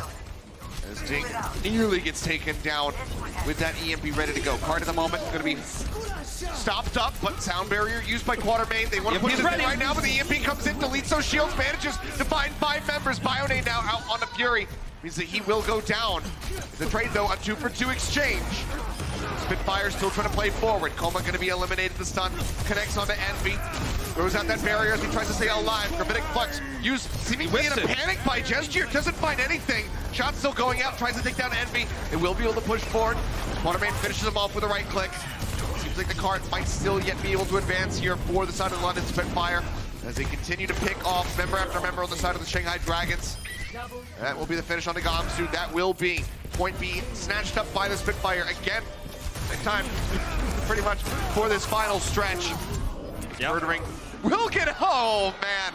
Okay. The fadeaway, the ultimate fadeaway from Envy. Well, London Spitfire got a lot out of the Dragons there. EMP was committed, right? Ding's gonna make the swap here later. You know, Gamsu onto the Wrecking Ball, that's not what he wants. He's gonna have a late swap here. Whole composition's getting changed up, which is gonna give London this extra free push. And they're already ahead in ults. So it's actually a really nice way for them to, if they can win this next fight, kind of solidify that better time bank here. They don't have a counter yet to the Pharah, but if they can use the nano boost to force a fight here before making that hero swap for Murdering. Can't get picked there, but they do survive and back up. It's looking a little bit dangerous there. You can hear that nano boost tossed out by the Spitfire, and Gamsu will get eliminated, assuming the nano is on the Prophet. There we have the confirmation. This is scary. I mean, you don't have much to regroup with as the Shanghai Dragons here. Yep. They won the one fight they really needed to. Oh, up over the top! Quartermain comes up huge! Coma taken down. Now Ding way into the back by himself. Very much at risk of being eliminated by Badosha, but as I say that, Young Jim alleviates that pressure. Gets rid of the enemy Ana. Meteor strike in from Murdering. Looking for a place to drop down. Tries against Young Jin, but he just cannot do it. Gesture, however, has been eliminated. Spitfire nearly pushed the cart in, or just 3 meters away. We can shove them off the point for long enough. The Spitfire could still push us in despite having a disadvantage as far as sheer numbers, but seems like they will just go ahead and sound the retreat. They took the fight they needed to, but they weren't able to finish everyone off. Great play by Birdring to get, or excuse me, by Youngjin to get that opening kill. Birdring failed to get the follow-up there with the second Meteor strike. Things started to fall apart from there. Now, Prophet swapping over to the counter here to this Pharah, but it may just be too little too late. He doesn't have sight lines here, and a barrage on the back line could end them. Tie up the series. This is a really scary moment for London when they had such an advantage. They have the Gravitic Flux, nothing to pair with it. Jump into the back. Ding maybe looking for that barrage setup. Nearly gets taken down, has to play it a little bit more carefully, and again, Gravitic Flux from Gesture, unable to find anything. Throws in that boulder. Barrage finds one. Envy says and then keep him safe. Envy with that D-Matrix denies all the damage on the Ding. He survives. Only finds the one pick with the barrage, but it might just be enough. Now down to 38 seconds. Bionade is out. Gamsu falling lower and lower. Envy getting popped out of the back by Birdring, who also manages to find the kill onto Youngjin. Gamsu now going to be gone. Ding gone. That will be the cleanup. Izayaki, the last one left alive. They get the team wide. They get the push in. Both teams down very low. 1:18 to a minute. Timing difference here, very small. This is still anyone's map to take. Great for the Spitfire, though. It was slipping through their fingers. That it was, but now we have extra innings coming up, so let's see who comes out on top.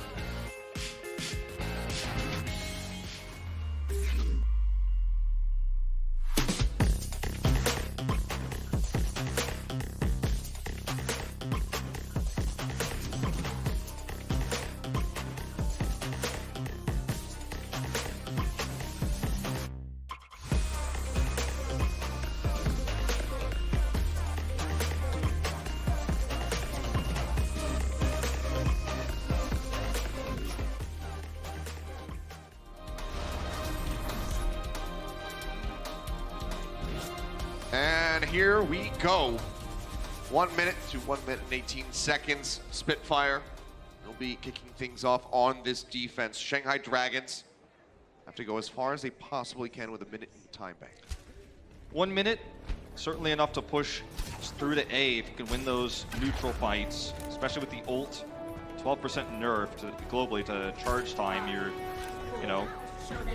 going to be able to if you can continually win fights to kind of snowball things into your favor. Did not expect to see the Bastion Orisa here start, but I don't think London did either, so that's what makes it so scary.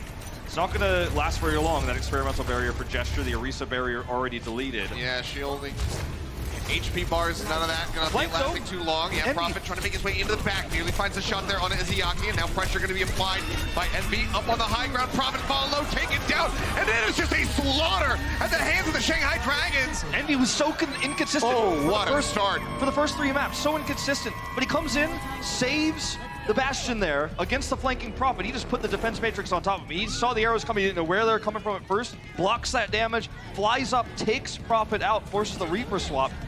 Great defensive D.Va play there from Envy, and things are looking great here for the Dragons. They have choke points controlled. They spot out Ding. Take him low, force out the translocator, but he's got to make a pack to drop back to.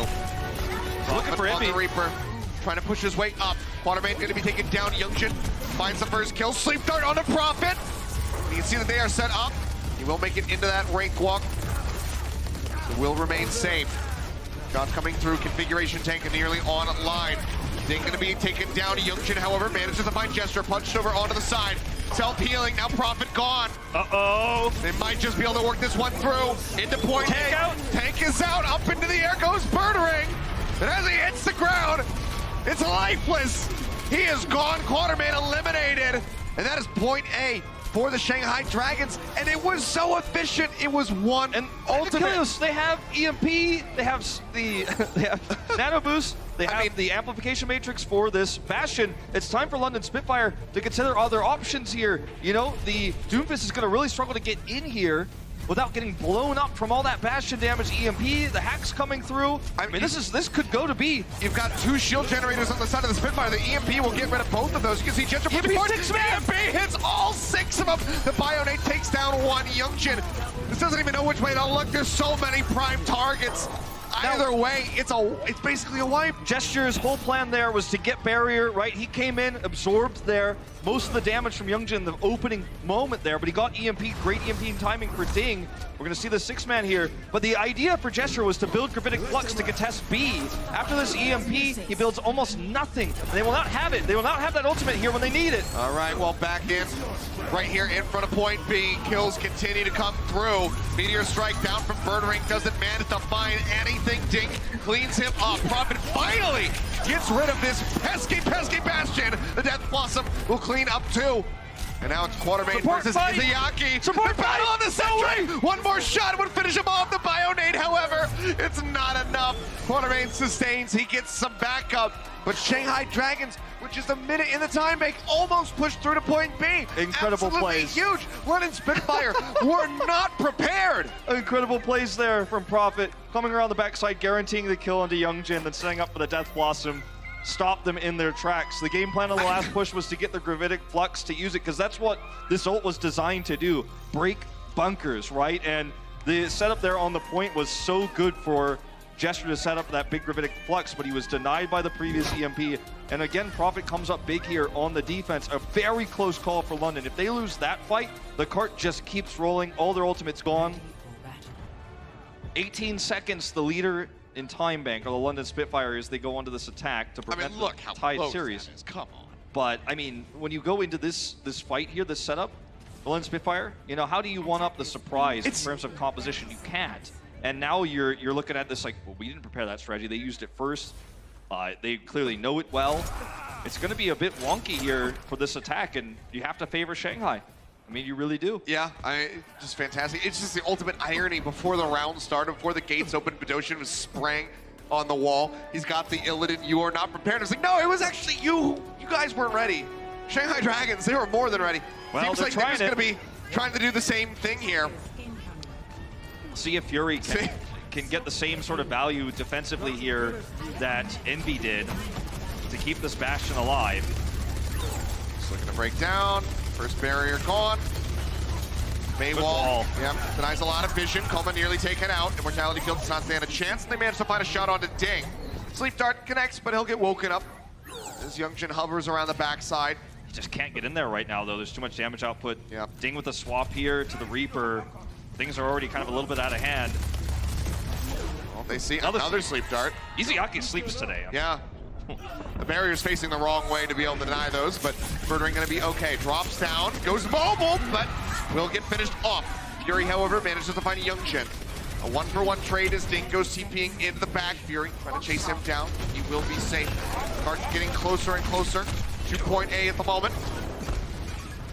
Mortality taken out again. NP cut off by himself. They're trying to finish him off. They finally will be able to do so. And Ding taken out as well. Bionade hit 2. Quatermain with that immortality field keeps his team safe and alive. And in the fight, but now we're down 6 seconds. Another sleep, this time on to Fury. Bionade, however, hits Youngjin. Another immortality field, keeping the Doomfist in the fight. Continues to fall low as Birdring rejoins 6 HP and taking down Ding. Long range shots with the Reaper, manages to find the kill. And Matrix is out the barrier, not going to stand a chance.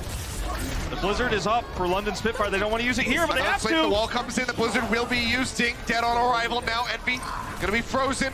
It's pushed huge. away from the cart. They do manage to make it to A, but there's still a long ways to go. 4 ultimates on the side of the London Spitfire. Huge that they were able to force the Blizzard there, though. The Shanghai Dragons, that's one of the scariest things they're going to deal with going into B. They have to be so careful here. Envy's got the Gravic Flux. Yes. He can pull them off the And cart. that will cause it to end. Yeah. So they actually have to be careful. The Fortify timing here for Jester has to be perfect. If he messes this up, could all end right now with one ultimate. Not to mention Ding's gonna have Blossom and they have the Meteor Strike set up here for that big combo we saw in Busan.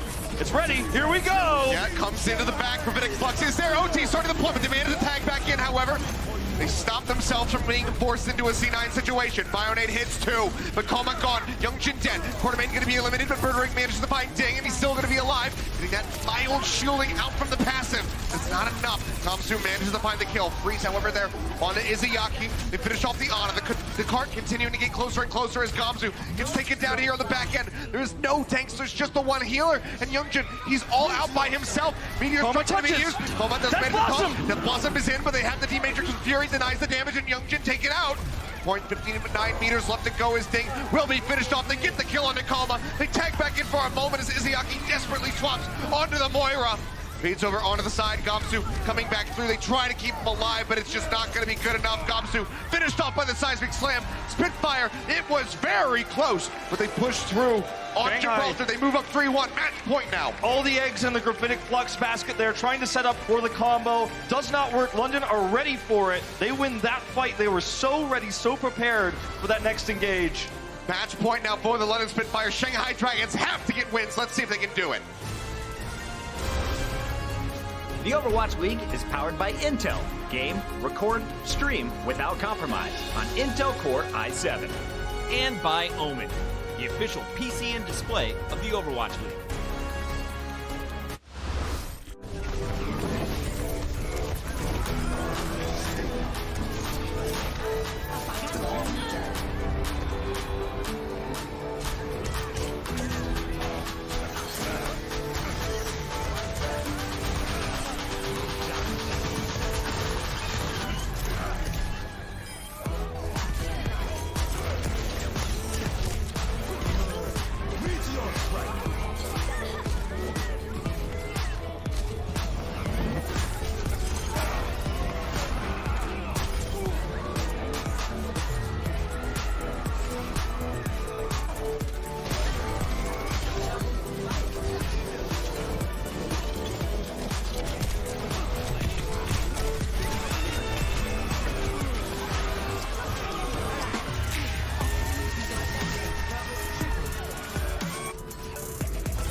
Well, the series is certainly heated up here. 3-1 the scoreline for the London Spitfire, but Shanghai Dragons trying to stay warm, trying not to cool off the moment. They need to get wins now. They're at match point. One more loss for them, and that's it. The season is over. That's right. It's been a very back and forth series here. That Gibraltar map could have gone either way. It was so close. I mean, if they had fought that last fight without Gravitic Flux or been a little bit more patient or gotten the kills they were looking for, we might be looking at a tied series right now. The map pick for the Dragons is Lijiang Tower for our second iteration of Control here. Again, no swaps. Look at that. 5 and 1 apiece for both of these teams on Lijiang Tower. That's right. And this is a map where Pharah can be quite powerful. This is one of the weaker rounds, though. Full tower here for the Pharah, but we'll see if... I mean, he gets there first. He's got the open sky to work with here. What you call it a sky, the open air. Yeah, it's a decent skybox for him. Yeah, skybox, that's the best way to put it. A little bit more limiting compared to some of the other maps that we have, especially on Lijiang, what with Gardens, but now Bird Ring. Gonna be taken out, so already good pressure here from the side of the Shanghai Dragons. Envy falling so very low, but they managed to keep him alive against all odds. Everyone wanted to focus him. He got a big absorb there, got a ton of shields, and then was pocketed. And all the while Spitfire was focused on trying to knock the Pharah out of the sky, Fury's aiming at him, Gesture's aiming at him up there. Envy gets a flank, does tons of damage, almost dies for it, but it's worth it in the end because they keep him alive. Now Shanghai again have this choke controlled, which is so useful when you are running a Doomfist because you could flank, you know, behind the corner when they pop around. You have AoE damage from the rockets from the Pharah, kind of chip away at everyone. I mean, as shown here, even the orbs coming out from Aura can be quite strong when you have to go through that hallway. He's waiting for his opportunity. Bird is going to be the one who actually manages to find the kill here on the Ding. There's no follow-up, though. They don't get the kills. I mean, yes, London gets that opening pick, but no follow-up on the halt there. Yeah, there's also no chance of res, though, for Colmus. They can't put him back into the fight. Youngjin now going to be taken down. The res is there on Izayaki. But the damage is done. London Spitfire getting a fairly fast flip, 44% here, as they will tag in at the end just to get a little bit extra.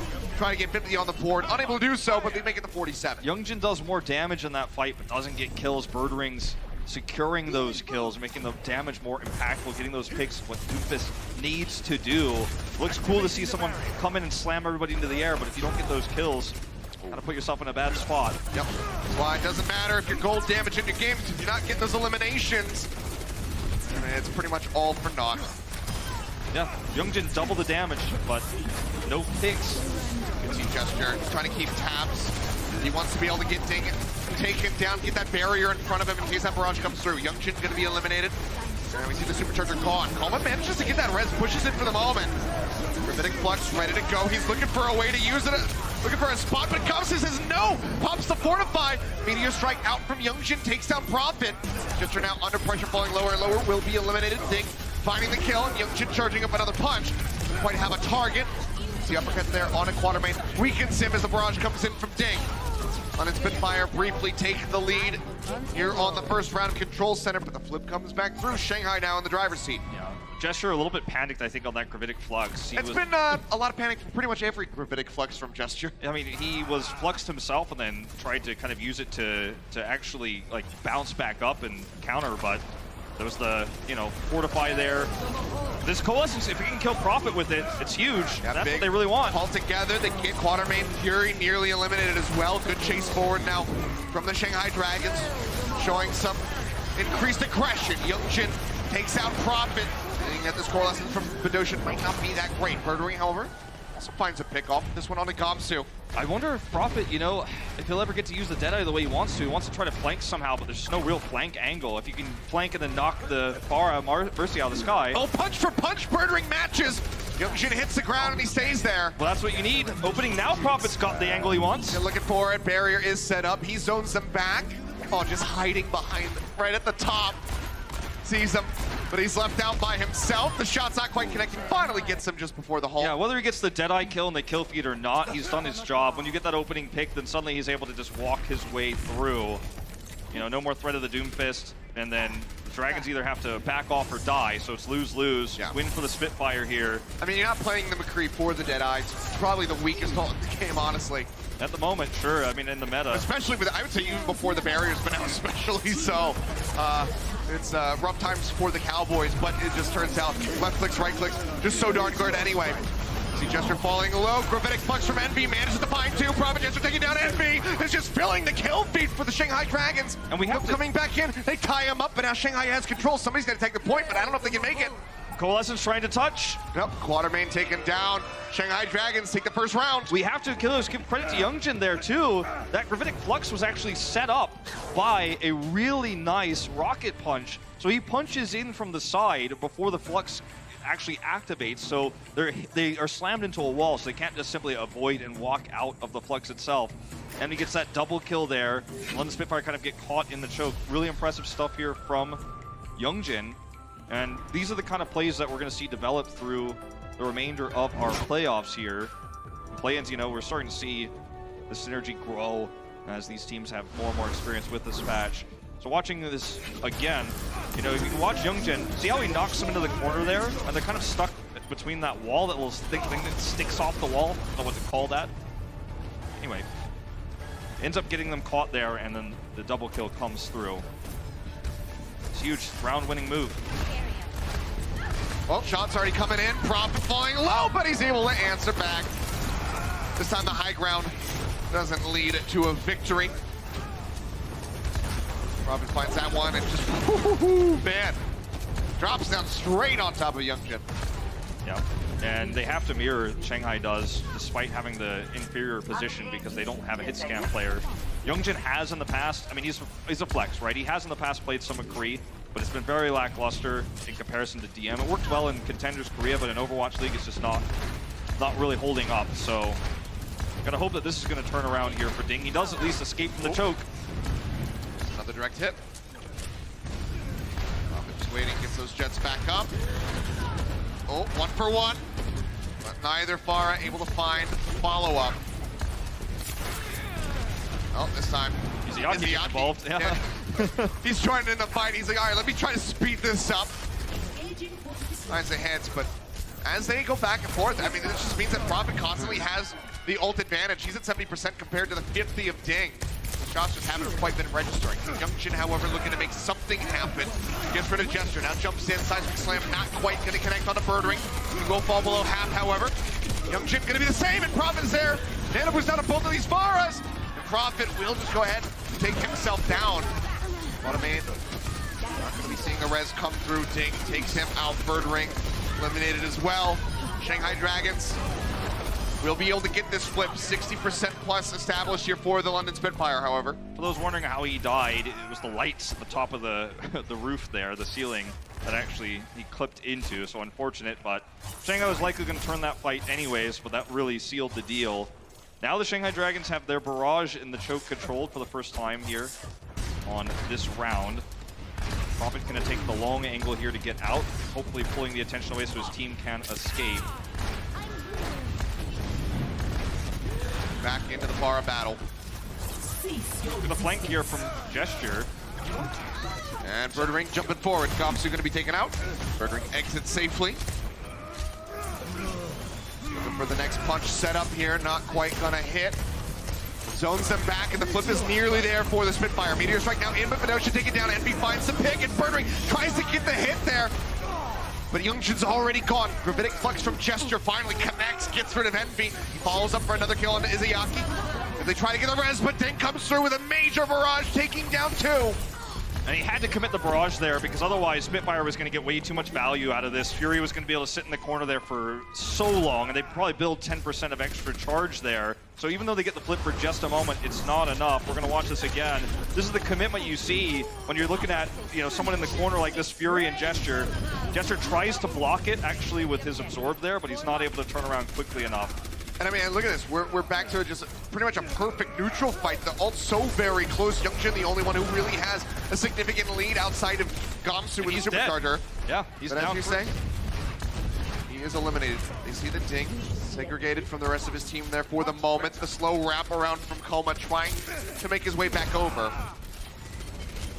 Shanghai Dragons in the lead. London Spitfire need to get this flip, need to close this out if they want to win the series here on Lijiang Tower. Youngjin drops down, follow-up punches there, Birdring, reading him like a book, knew exactly where he was going to go. Except for the kill, but the res comes through all the same. Birdring says, okay, you res one, I'll just take down another. To the Gamsu, Ziyaki now gonna be gone. Gesture eliminated.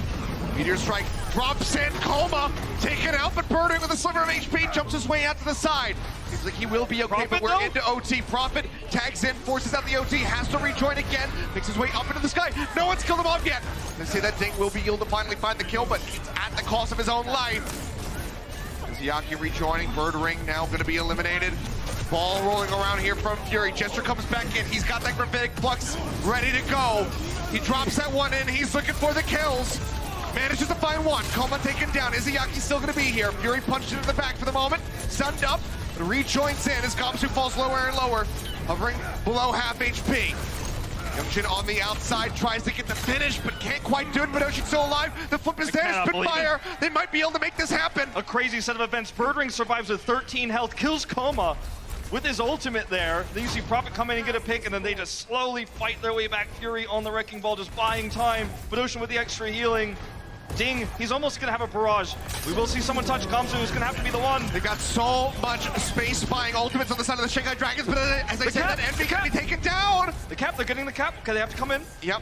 Spitfire still in control, 100%. Somebody's got tag and no one does it. Oh, man. Again, Gamsu cannot make it to the point in time. Spitfire, they keep the hopes alive of closing out the series right here, right now. Gamsu, out the one final round on Lishong Tower. Gardens will settle it all. Gamsu and Ding were trying to flip the point, kind of back cap it to a certain extent. They knew they weren't going to win the map off of that, but getting the flip would have bought them a lot of time. And the rest of the Shanghai Dragons were looking to regroup, but heroics on the side of Prophet and Birdring there. I mean, I cannot believe Birdring survives 13 health, gets the kill on Coma, then gets healed up by Badoshin, comes back in. The Moira healing, insane. And they're able to win a scrappy fight that, by all means, Shanghai should have had locked up. We should be looking at a 2-3 score here, but again, Prophet, Birdring make miracles happen. We will see the mirrored composition again here, with the exception of Gamsu on the Wrecking Ball. That's where we started the season when he joined this squad. Took some time to adapt. Yeah, tank line changing it up a little bit will be the Wrecking Ball and the Diva. Oh, Prophet. Drop low, get that healing through. You have a lot more for his safety. A lot more safety with the Diva. Yep. Trying to find the focus fire there on a Gamsu. Birdring, however, looking the wrong way. Youngshin came in from behind, got the punch off. Manages to find that kill. Now, Gesture as well going to be going down. Really great start for the Shanghai Dragons. And Youngshin especially, who ensures this first cap. It's really important, too, to get the first cap when you're running the Diva Wrecking Ball, because you don't have the staying power that someone like Orisa has when you're on the corner of the point with your barrier up. You've got the armor, you've got such a huge health pool. If Spitfire got this first, even if they lost the next fight, I'm sure he's going to stand there forever. Now, he's swapping over to the Zarya here, which is a pretty unique choice against what the Dragons are running. Oh, hello. Yeah, good start here. It's to help burn down Gamsu on the ball and try to set up for a big barrage fight with Graviton. They get that opening pick. Now they're sticking to the point. Got Pile Driver in. Matrix from Envy helping to keep Gamsu protected. Youngshin now going to be hacked out, however, as the Rockets continue to rain in. Hack will expire, and he's still alive. We'll get top back up. Fury going low, taken out. Youngshin manages to find the kill. Punch forward onto Gesture, sliver of HP, and Youngshin again dismantles that tank line. Now jump into the pack. An exchange on the Anas. Prophet manages to knock Izayaki off the side, but the damage is done. Youngshin comes up huge. This is looking really bad for Spitfire. Fury did a lot of damage in that fight. He's almost halfway to a Graviton surge, but unfortunately it's not enough. I'm gonna see Badoshin get this kill here. Look at this tracking. Oh, why would I shoot you when I can just shoot Coma instead? You shot both. Have the alley-oop. Back into the action though. Fury takes down Youngshin. EMP needs to be big here. It needs to be huge. They have EMP barrage ready to go. They can hold it now, actually. They can hold it here. Oh, okay. Huge from Ding. Prophet taken down. Quatermain not sure if he's going to be able to find a res. Hack comes in, interrupts the barrage. Ding, however, peels back, keeps himself alive, and in the fight for now. Gesture going to be using that Gravitic Flux, pushes Izayaki up in the air, looking to finish him off. Bionade keeps himself alive. With the help of that pocket healing. Gesture now going to be antied. Tries to stay in the fight here. Ding gets rid of Birdring. Prophet gets rid of Ding. Now the barrage comes in, and Youngshin's going to fall, but the sleep dart is there on the back end, so no further follow-up on that ultimate. 98%, somebody's got to tag. Someone has to touch. Can they do it? No, they cannot.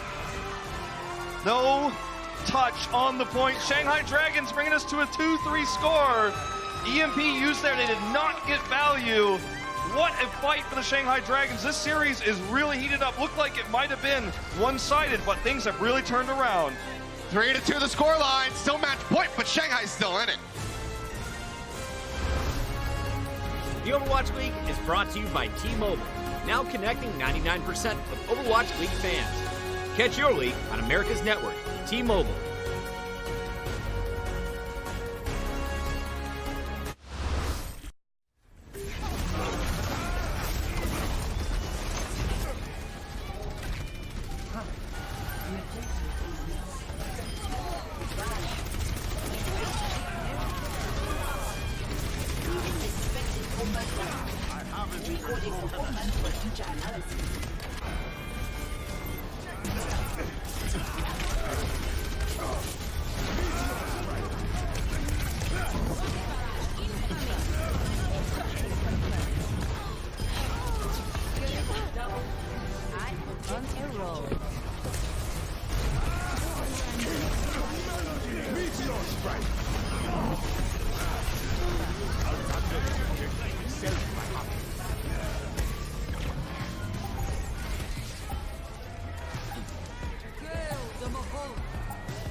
The Dragons are trying to avoid being eliminated and sent back to spawn, and they're giving London everything they can handle in this one. Down 3-2 to the Spitfire at the break. What's up, everybody? We got another game break going down here. Malik, we got Zoe, we got Sideshow. Guys, at Hanamura, it looked like that the London Spitfire were poised to sweep this match. They had held the Dragons at point B, but then all of a sudden, the Shanghai Dragons, they just woke up. Yeah, and I think this is really exposing actually a little bit of a hero pool lack in the London Spitfire in that they are really struggling whenever Ding is on the Pharah. That's strange because we've talked so much about the fact that it's normally Shanghai that really struggle when their opponents run the Pharah. But this time on both Hanamura and now on Lijiang as well, Prophet's Pharah just hasn't been able to deal with Ding. All right, well, let's go ahead and jump into those Hanamura highlights. Like I said, the Shanghai Dragons, they came out, took point A, point B, they got held. And Prophet was going crazy in this first map. Yeah, no, he really was popping off. And I mean, overall, it was a lot of hero switches we saw from both sides. Birdwing had to go over to that Widowmaker, didn't get quite as much done as he does when he is on that repro, which I still think does make them look a little bit stronger. But as you just said before, Sideshow, like there's a lot of swapping. There might be a bit of a lack of a hero pool at some point where Birdwing and Prophet do have slight overlaps when it comes to the hero pool. Yeah, I mean, Prophet's one of the most versatile players we've ever seen, and yes, his Pharah is pretty reasonable, but he tried mirroring it at the beginning of this attack, and it just wasn't enough. He wasn't able to get through at all. And Ding was weird handling it. How sometimes Youngjin just turns it up.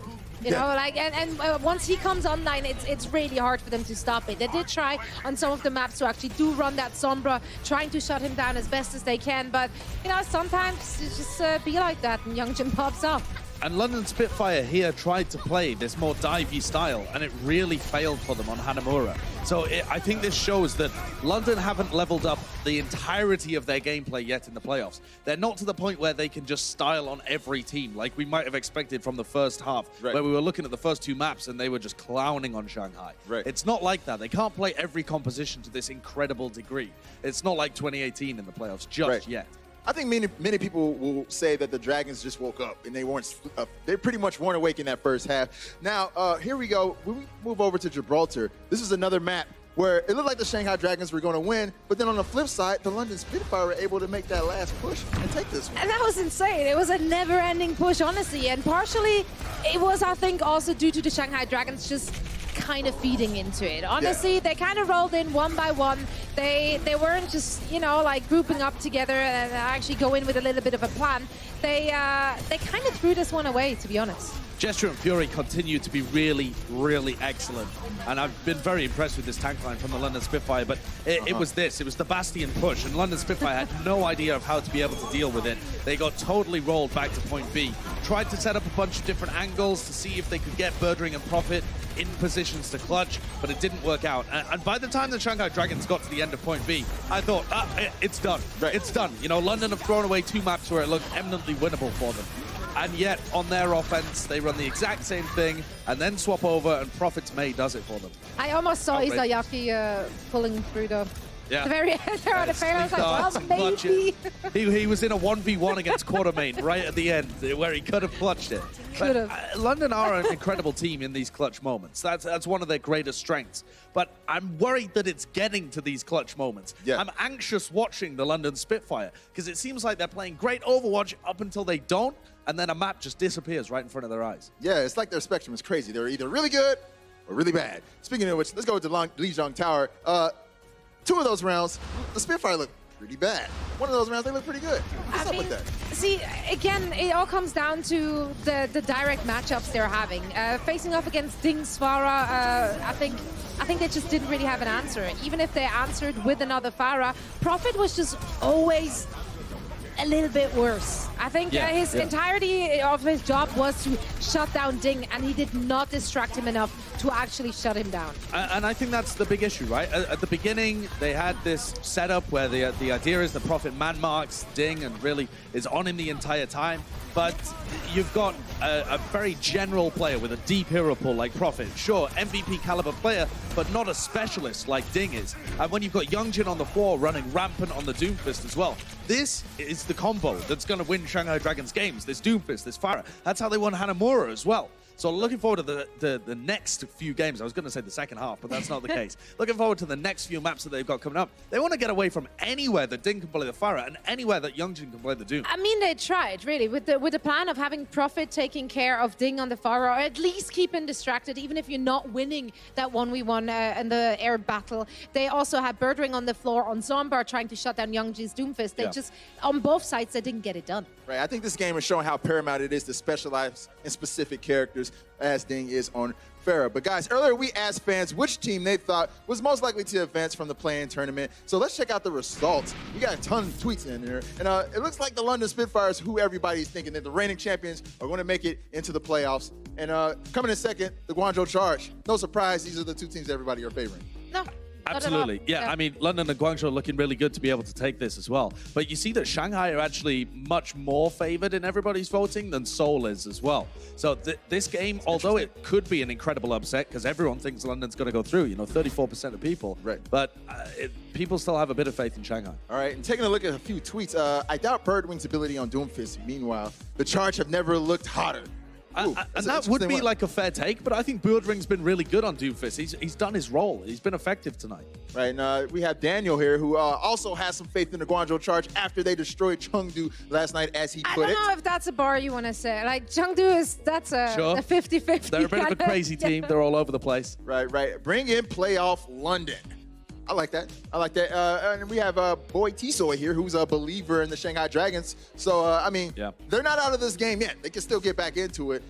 They might be down a map, but they only need 2 more maps to advance. Yeah, and they look so much more in it now than they did originally as well. When we were 2-0 up in the series for London Spitfire, that looked so dominant when we took a break from the game there. But now it really is anybody's game, I think. All right, so map 6, it's a hybrid map. What map would you go with if you're the London Spitfire right now? Would you pick Kings Row? Would you pick Eichenwald? What's the move right here? Much like our teams yesterday, I would go with Kings Row, Kings Row, and Kings Row. Because We can do it 3 times this time. That'd be great.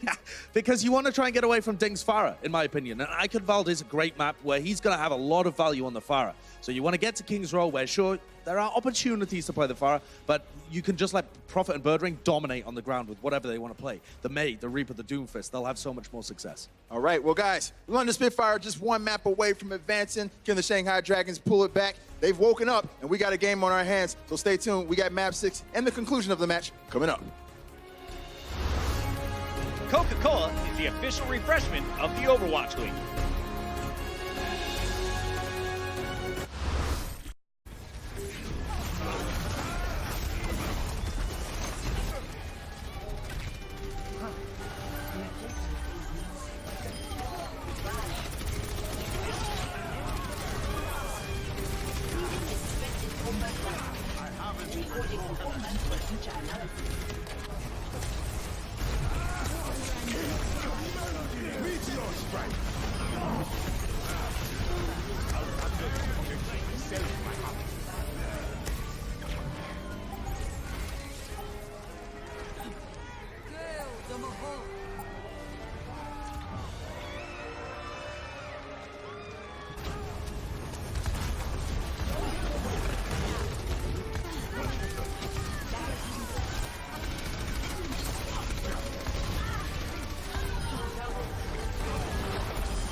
Everyone get on the object.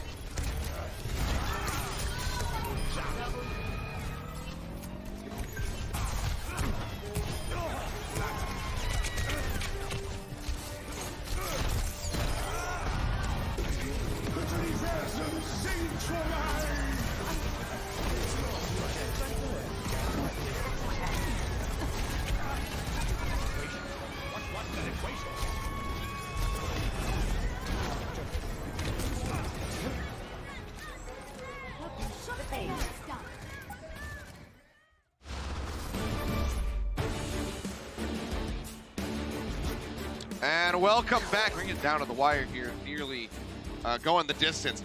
Game 6 getting ready to come up. Shanghai Dragons holding on still. A map down. The Spitfire retain that match point presence, but Shanghai Dragons looking hotter and hotter after that win on Lijiang Tower. Yeah, Ding's coming up big on the Farah. Youngjin is working really well with him on the Doomfist. And London Spitfire is slipping a little bit in some of these team fights. Taking a look at where we're headed, it will be Kings Row, one of the oldest and most standard maps you would want to play on. Yep. Going to be London's map choice this time around, taking it back home. We will see. Happy. Yeah, we will see if they can close this one out here, because it looked compelling at the beginning of the series. A 2-0 lead. Team looked like they had their playoff armor back on again. They're 6-1 on this map. Yeah, that's super dominant here. Dragons have a losing record. And London Spitfire, you know, I kind of agree with what Sideshow was alluding to earlier, is that, you know, running the Reaper May, kind of just circumventing the Shanghai Dragons, finding their openings, finding their windows, seem to be what they're having the most success with. But now that Ding's in the roster, you have to consider the Farah factor, and it's very difficult to play against. They will run the Hanzo Mei defense, and once this is scouted, I think we will see the Farah. There it is. Before I can even finish, Ding's already like, well, this is not a good answer to my Farah. I mean, it's death taxes and Ding on Farah Wolves. Yes, those are the only things we know. Yeah, very, very unsurprising to see that swap. Any excuse that he can get, he'll go for it. Fury's going to be on the Roadhog. See if he can yoink him out of the sky. So far, he is pretty much untouched. Prophet trying to get those icicles through, but hasn't quite been able to find the hits. The Hog here is pretty powerful, though. If he can get any hooks, any picks, this whole comp falls apart. He's at a nice flank angle. Yeah, he's being rerouted. See him pushing up here onto the high ground, trying to spot out. Youngjin pushes up. Does have to be cautious, however. Takes a lot of damage there from the right click. Yeah, pretty tough 1v1 for the Doomfist actually at this level of play. Can get hooked, it's over. Maywall coming in, trying to trap the signal. Oh, look at this angle. Unable to find it. Yeah, Ding up over the top. Fury going to be taken down to help that Bionade there from Izayaki. Allows for the kill to come in. Finish off that Immortality field and Gesture playing away up. Torch just disappears. Young Jin smashes him into non-existence. They're going to fall low, but the pocket healing still going to be there. See, Watermain just jumping forward, looking for the reset as quickly as possible. Point A taken by Shanghai Dragons. Fury unfortunately wasn't able to really get anything done with the Roadhog. He had that threatening flank to try to punish anyone who kind of overextended right as they slowly tried to push their way with the Pharah onto the point. But he didn't get value, he was kind of zoned out by Youngjin, and then that angle there for Ding was incredible in the choke, in the archway. Now he's got a barrage. Already set. Maywall gone. They halt them in. D-Matrix comes up to try to keep him alive, but while everyone is focusing up on that bar in the sky, Youngjin is able to just clap down on the ground. Yeah, Fury tried his best to absorb the majority of that damage, but you know, there's only so much you can do in a position like that when Youngjin is breaking the front line. And even though you try to absorb that damage, you try to set up for a nice defense, there's no fight you can win after the picks start to come through. Prophet keeps the Blizzard, and he's probably going to have to use it around this corner here to contest B, as everyone resets. No real answer for the Blizzard here on the side of the Shanghai Dragons unless they can get an opening pick before it's used. Nano boost out. Use that one. Looking for something, but so far unable to find it. Yeah, Nano boost will come through now on the Ding. That'll expire. Here, Valkyrie popped by Kalma. Youngjin going in, takes a bit of damage, pops a Meteor Strike, and Gesture's already fallen. Looking for a place to drop down. So Blizzard comes in from Prophet. He's stunned up there, trying to get out Gamsu out of that mech, but out of the mech rather. They take down the Orisa, unable to do so. The pocket healing is there. Kalma just hovering up in the sky. The Blizzard comes through so late because Prophet was so focused by the Shanghai Dragons. Ding was poking him out, you know, we saw Youngjin looking for that angle to take him out as well. The Gravitic Flux combo comes through. This is just crazy. And you have to play reactionary if you're Prophet in this situation with the Blizzard. Also, you have to consider that Envy could absorb it if you're too aggressive, and it's just really rough. So, just comes out unfortunately too late. It was the best time he could drop it, but 2 members already dead means it's a 0 Prophet there. Yep. See Youngjin barely making his way out. Barrage. I mean, an interesting use there from Ding. Not quite going to be the best position for it, but zones them back around the corner at least for the moment. Punch goes in. Youngjin constantly displacing. Sets up for the kills. Gesture gets taken down again. Drop up top and a Bird Ring. Greeted as he re-enters the atmosphere with a Meteor Strike. Boulder right to the face. Is Hiyaki going to be taken down? Prophet managed to find 1, but now Fury going to be eliminated. Bird Ring taken out as well. Ding finds 3. This guy on this Pharah constantly delivering for the Shanghai Dragons. Bird Ring, I think Bird Ring needs to play McCree against this. It's too late though. The cart's rolling, they can't get out of spawn. Gesture taken down as he tries to exit. Prophet swaps, but can he get out here? Can he do anything? He's over on the side. Nope. He's already dead. Ding's right on top of him, finishes off the Cowboy. Sound barrier comes in from Quatermain, trying to keep the team topped up. Fury joining back in with the Wrecking Ball. Ball's low. The lessons from Badoshin keeps him alive for the moment. Punch charged up, the knockup on the side. Ding gets rid of Gesture. He took Gamsu down with him. The punch is, however, coming through, and Ding still raining down hell from above. The barrage is there, but Fury says nay. Gets rid of him, but now Quatermain's gonna be gone. Badoshin eliminated. Bird Ring slept, eliminated with the Seismic Slam. Gets rid of the enemy Doomfist. Fury just trying to stay alive. Pop set Adaptive Shield. Hovers down to about half HP. Pile driver in from Gamsu, takes them lower and lower with the Bionade onto both tanks as Prophet swaps over onto the Tracer. Tank's gonna be gone. Quatermain playing up onto the cart. The only one here for the side of the Spitfire as Bird Ring rejoins, but gets stunned in midair. Take it out! They drained the clock down a bit, but it's still 2 minutes and 46 seconds for the Shanghai Dragons. Ding on the Pharah. Again, no answer for London Spitfire. Best Pharah in the world, coming out dominant again. I think we're going to have to see Bird Ring commit to hit scan here, or they're going to have problems. Backs against the wall here on King's Row. Let's see how London fares on their attack. Coca-Cola is the official refreshment of the Overwatch League.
And let's go straight back into it now. London Spitfire getting set up for their attack. Shanghai Dragons, though, steamrolling for the majority of that attack on King's Road. 2 minutes and 46 seconds in the time bank for them. Absolutely huge. London Spitfire started the series off with a 2-0 lead. They're still up 3-2. Why does it feel like they're losing this series right now? Shanghai really changed things up, put Ding in, started playing a little bit more passively with him. And London Spitfire are not trying to counter this Pharah straight up. They're just trying to play around it, and it's just not working. Birdring starts with this Widow trying to find an opening shot, and they are going to swap to match the Pharah Doomfist here with the dive components, the Winston Diva. Dangerous game they're playing, though, here as the attackers with this. Does leave the support line vulnerable.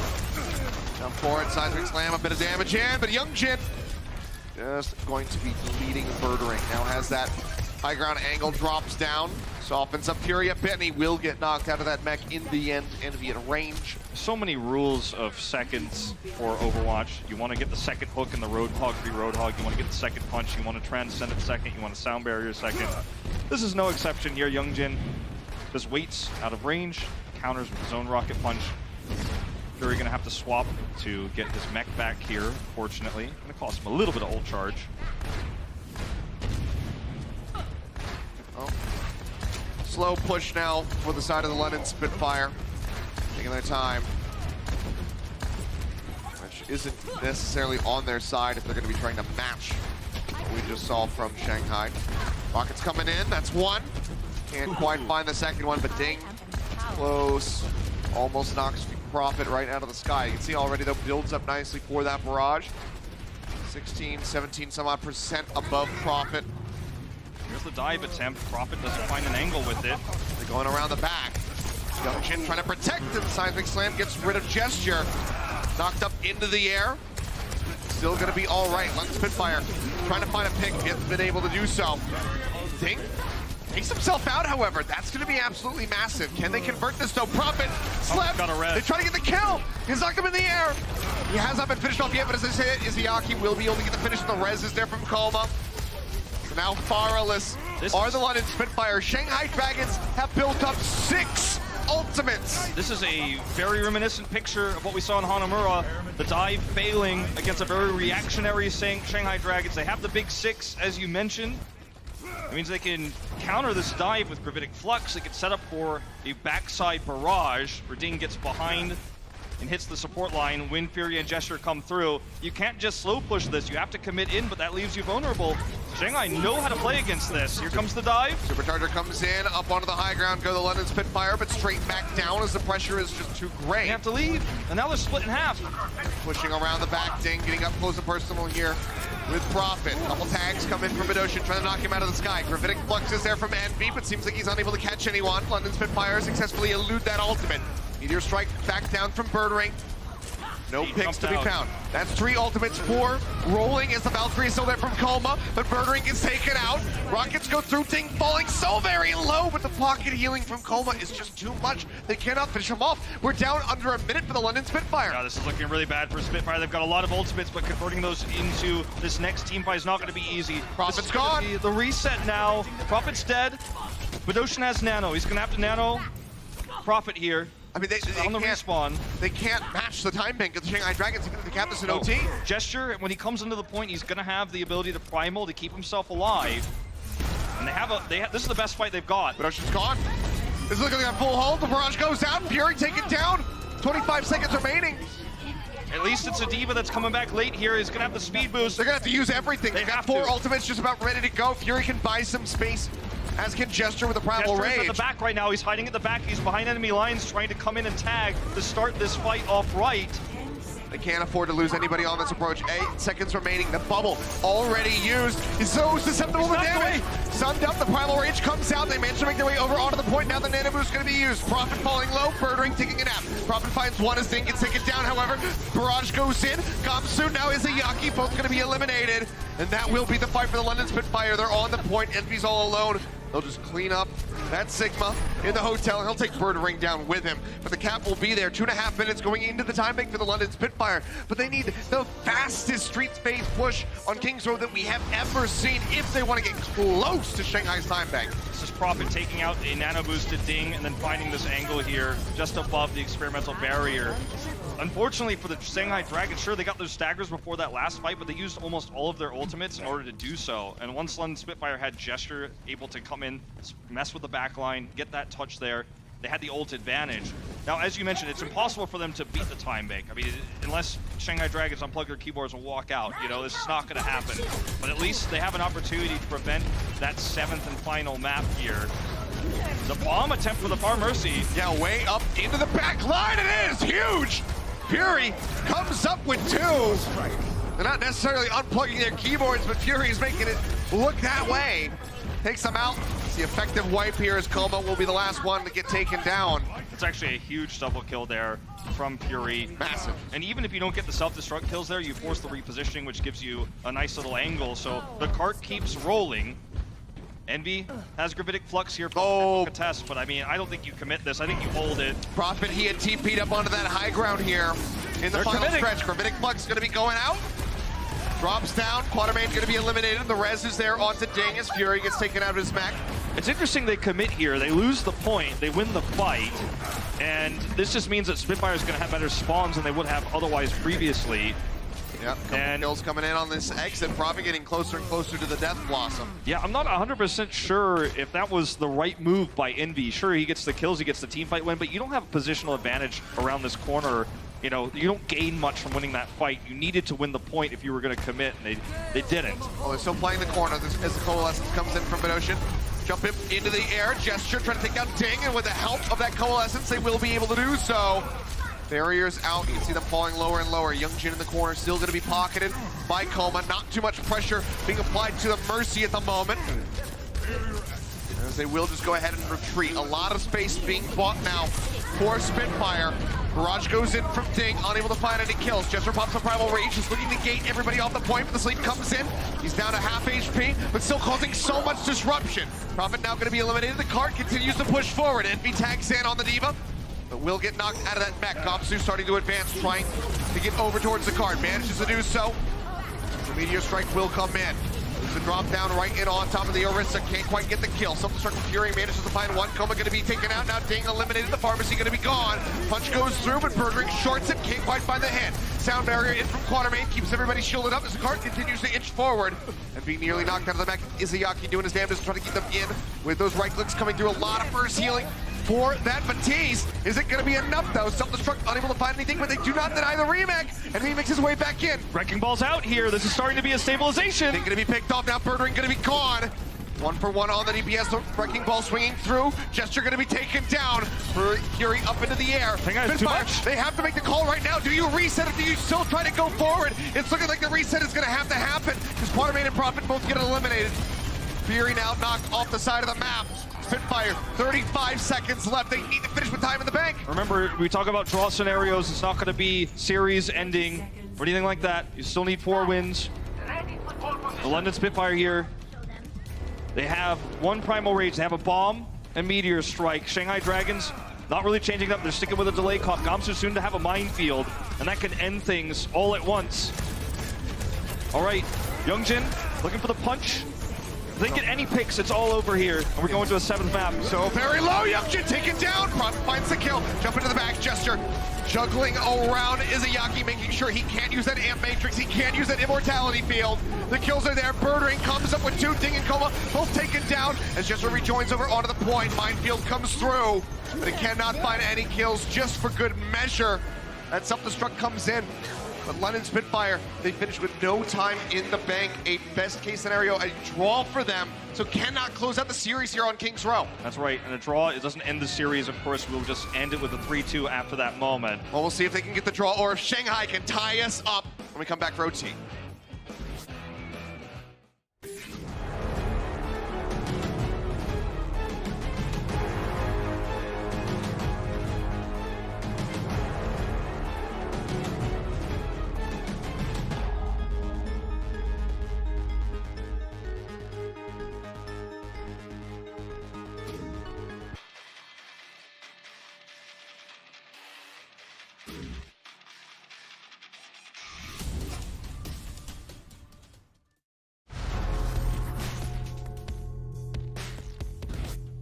And we go again as we enter into overtime rounds. 2:46 still here for the Shanghai Dragons as they get ready to go on the attack. Spitfire looking to hold them off if they can deny a single tick away from them for the entire duration. And critically, then they will force a draw, and they will still maintain their lead. Otherwise, Shanghai Dragons, 1 tick. We're tied up 3-3. Critically, Birdring starts the McCree here. This is what we've all been looking for during this map. You know, we see so much Pharah control from Ding. McCree here in the stairwell, so he can't be picked by that opening Widow, which will be delayed by a Sleep Dart here from Badoshan. Yep. And he may keep it too, because, well, they see the McCree, they're still going to run the Pharah. This is really going to be a tough matchup for Ding into the Birdring, into the McCree on Birdring. Oh, well, speaking of Birdring, takes quite a bit of damage there. As Ding is searching for a target. Just around the side, gets a lot of damage through Birdring, down below half HP. 1 single tick is all it takes to bring Shanghai to a tied series. Yep. So they're playing it very passively right now, looking for that opportunity to commit in once they get an opening kill. I mean, we already know it's a map, a map 7 coming in. No matter what, but that's a good start there from Birdring, trying to get Coma. He makes his way around the wall, but Prophet is able to find the other half of that pharmacy. Now, Ding didn't commit to the Widow longer to try to get an opening pick. He's not a hit scan player. He swaps over to the far immediately, but he's getting shut down. Now is there enough time with 95 seconds on the clock to swap to a Sombra? I don't think so. Looks like they're just going to change up how they operate around this Pharah and run the Winston Diva instead here. Try to use the Pharah to zone the supports out, then commit in with the dive. There's no defending Doomfist here for Spitfire to punish that like what we saw earlier from Youngjin. So this is a pretty good composition here for the Shanghai Dragons. They've only really got 2 shots at this though. Birdring again, taking a lot of damage. Deadeye is available. Oh, the halt! Rocket wasn't quite there for Prophet, but almost had the elimination. As Birdring does manage to find the kill onto Youngjin. Up in the air with the Valkyrie, Coma trying to survive. Ocean tags him up a couple times as Birdring continues to hover here on that low ground. Deadeye waiting and ready to go. Yeah, the tank line split. He can actually get the kills with the Deadeye here if he can get underneath for Mercy. Okay, sees that Doomfist. And going to be knocked out of the mech here with 40 seconds remaining. Birdring, however, take it down. Flashbang suns up Gamsu for the moment, but there's no one else nearby to follow up and try to get a kill. Now Fury going to be taken out. Ding finds the kill. The Barrage still ready to go, but Prophet pops his first. Ding answers. Response, takes down Prophet, but swiftly gets slept by Badoshan and eliminated. The res is there onto Gamsu. Rabbinic Flux comes down from Gesture, knocks a couple into the air, but the follow-up not there. The healing just too darn good. Gamsu so close to Primal, he's so close. He nearly has it, 2% left to go, and he will be able to build that one up. Not going to be taken down. Birdring still waiting. Deadeye going to be popped. Bubble is there to block. shot's not going to connect.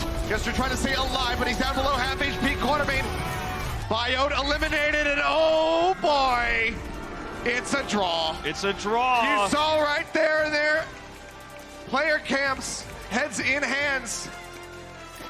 Such a frustrating loss here for the Shanghai Dragons. It's not a loss on the map, it's a draw due to the great defense there. Birdring finally hard counters the Pharah, comes up big on the McCree, that new attack speed. You can see how powerful it is against a Winston as well. London Spitfire hold fast, holding strong on King's Row. It was a guaranteed map 7 no matter what, but this means that Spitfire move into it still at match point. Shanghai have to win another map, then one after that if they want to close the series.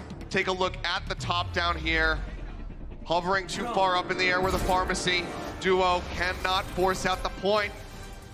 We go again, match point still for London Spitfire. The Overwatch League is powered by Intel. Game, record, stream without compromise on Intel Core i7. And by Omen, the official PC and display of the Overwatch League.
Well, welcome back. London Spitfire still controlling here at match point, 3-2. Shanghai Dragons unable to get a victory there on King's Row. Does result in a draw. So we have another map coming up. Map 7 now. Yeah, and Bedosian, man on screen here, saving that defense there, sleeping Ding in that critical moment where he barraged second, and then prevented them from, converting those kills into a longer team fight win. We do have the draw on King's Row, so again, it'll be the same map pick here. Dorado coming in for London Spitfire. Yep. Attackers incoming. And it's a map they're 4-1 on. They're definitely the leaders in terms of the win rate here on the map. But as we head into this one, I want to see more Birdring McCree, because you know that Ding has not been subbed out. You know that this is the proper response to Pharah right now, especially when you have sight lines like you do on Dorado A to really control the sky. London have been trying to stick to their guns on a lot of different compositions outside of the McCree, or rather mirroring sometimes too, but this is the proper response when you do see the Pharah, and I think we will just see Ding swap to it again. Yep, even with the McCree, Ding does not care. Look at the flank here from Envy. He's going all the way around. Yeah, it's a bit bold. I mean, if he gets a big accretion hit here, it can totally disrupt what they are doing. Just playing this one out slowly. I don't know if they know he's there either. I mean, he's a floaty boy, so, Yep. Quiet. Well, they're very well aware of him now, but he's coming up that flank staircase. So much respect for the Spitfire here, you know, shown. I think at this point, that's probably one of the better ways to play this one out. Fury tagged up, almost taken down by that rocket punch, looking for another one. Constantly bullying this Orisa on the side of the Spitfire. Dragons get a lot of free space as the cart pushes up here into the marketplace. Shots coming through, ding! That's the alley-oop there. Look at this angle too for Badoshin, or sorry, for Birdring. Yeah, coming around the side, was trying to get the kill there on Izayaki. The Bionade connected. Badoshin will be able to finish the job. Solo kill basically from him. Yeah, because Shanghai's not really getting much damage done on this little angle, Badoshin can focus on damage rather than healing. And he's just helping finish off these kills via the left clicks from the McCree, or Prophet's rocket damage. When you hit the body shot, the Ana shot will just finish off the last part if you hit it right away. So, Badoshin is kind of in tune with both the DPSs here of London to shut down Ding's Pharah. See, he's just under so much threat here. Nano committed. Yeah, Nano used onto Prophet. Trying to get Ding out of the sky, finds the one hit, and get the second, and there's gonna be a sleep. Gonna keep him alive. Ooh, jets up into the air just in time before that second rocket comes through. Ding cannot find the kill. Fortunate there. And this is gonna kind of halt the cart for now. That pick could have really opened things up for the Dragons. Youngjin, you know, we talked about it before, very rare to see him over on the McCree, especially in Overwatch League. But he is attempting it here to try to help shut down Prophet, because the angle is better. The defensive Pharah has the advantage here. Both damage ults ready to go for the Spitfire. Prophet falling low, taking down Izayaki, finds the tag. Squatterman, can he get the res? Haven't seen it yet. Jedi was used, but Birdring doesn't find much. Res is in. Fury, however, bionaded, taken down, but Ocean falling low as well. Birdring answers back onto one as Ding gets eliminated. The barrage comes in from Prophet, finds Envy. Izayaki again finds another hit. Sort of him. Valkyrie in the back here for Quatermain, just keeping Gesture topped up as he contests the card alone. Supercharger is thrown down, so has to be careful. They use the Bionade. He puts up that shield. Now, see, that flux come through. Kolba hits the ground. He's going to be taken out. Gesture finds a double kill. Youngjin going down with him. Pushing forward. Need to get rid of Gamsu. Displace this Orisa over near the cart, and they do just that. All right, barely holding are the London Spitfire here. We'll see Envy get the last part of his Gravitic Flux on the way out. The coordination between the McCrees and the Anas right now on these two teams has been very, very tight. I mean, we are seeing both Anas getting Pharah kills here. Prophet's on the Doomfist now because he had to swap to contest the point. No time to go back now. So Shanghai Dragons have a compositional advantage here. They're going to have the barrage. And they also have, oh, well, that's a huge hit there. Nice hit. But Youngjin has the ability to flashbang Prophet if he tries to flank, so this is really good for Spitfire. This is a fight, or rather for Dragons, this is a fight the Spitfire is going to struggle in. Gesture trying to keep himself safe. Barriers coming out. So much damage that he's going to block from pretty much all angles. Envy going low. Gravitic Flux now going to be used. Ding pushes his way around the back. Sees Badoshin, looks to take him down. Youngjin sets up one. No support now for the Spitfire. Birdring manages to find one, but it's at the cost of 4. And I don't think we're going to be seeing him come up with an ace onto the enemy team. Gets a flashbang stun here onto Youngjin. Will be able to get rid of the enemy creep, but the res is there on the Ding. The cart advancing. And Birdring should get finished off in the end. A sliver of HP for him. Shanghai Dragons taking so very low. Make their way into point A just before overtime. 2:20 now in the time bank. Keeping the hopes of a first playoffs for this organization alive here. As Envy will regroup on the cart. Like he may go for a swap here. And for the Dragons, you know, you're still holding onto that barrage. You still have a really good team fight ahead of you as long as you don't get caught by Birdring. It is going to be Envy onto the Diva, which is going to help protect the squad against Birdring, who also has this high ground. Punch there on the Gesture, looking for the follow-up damage.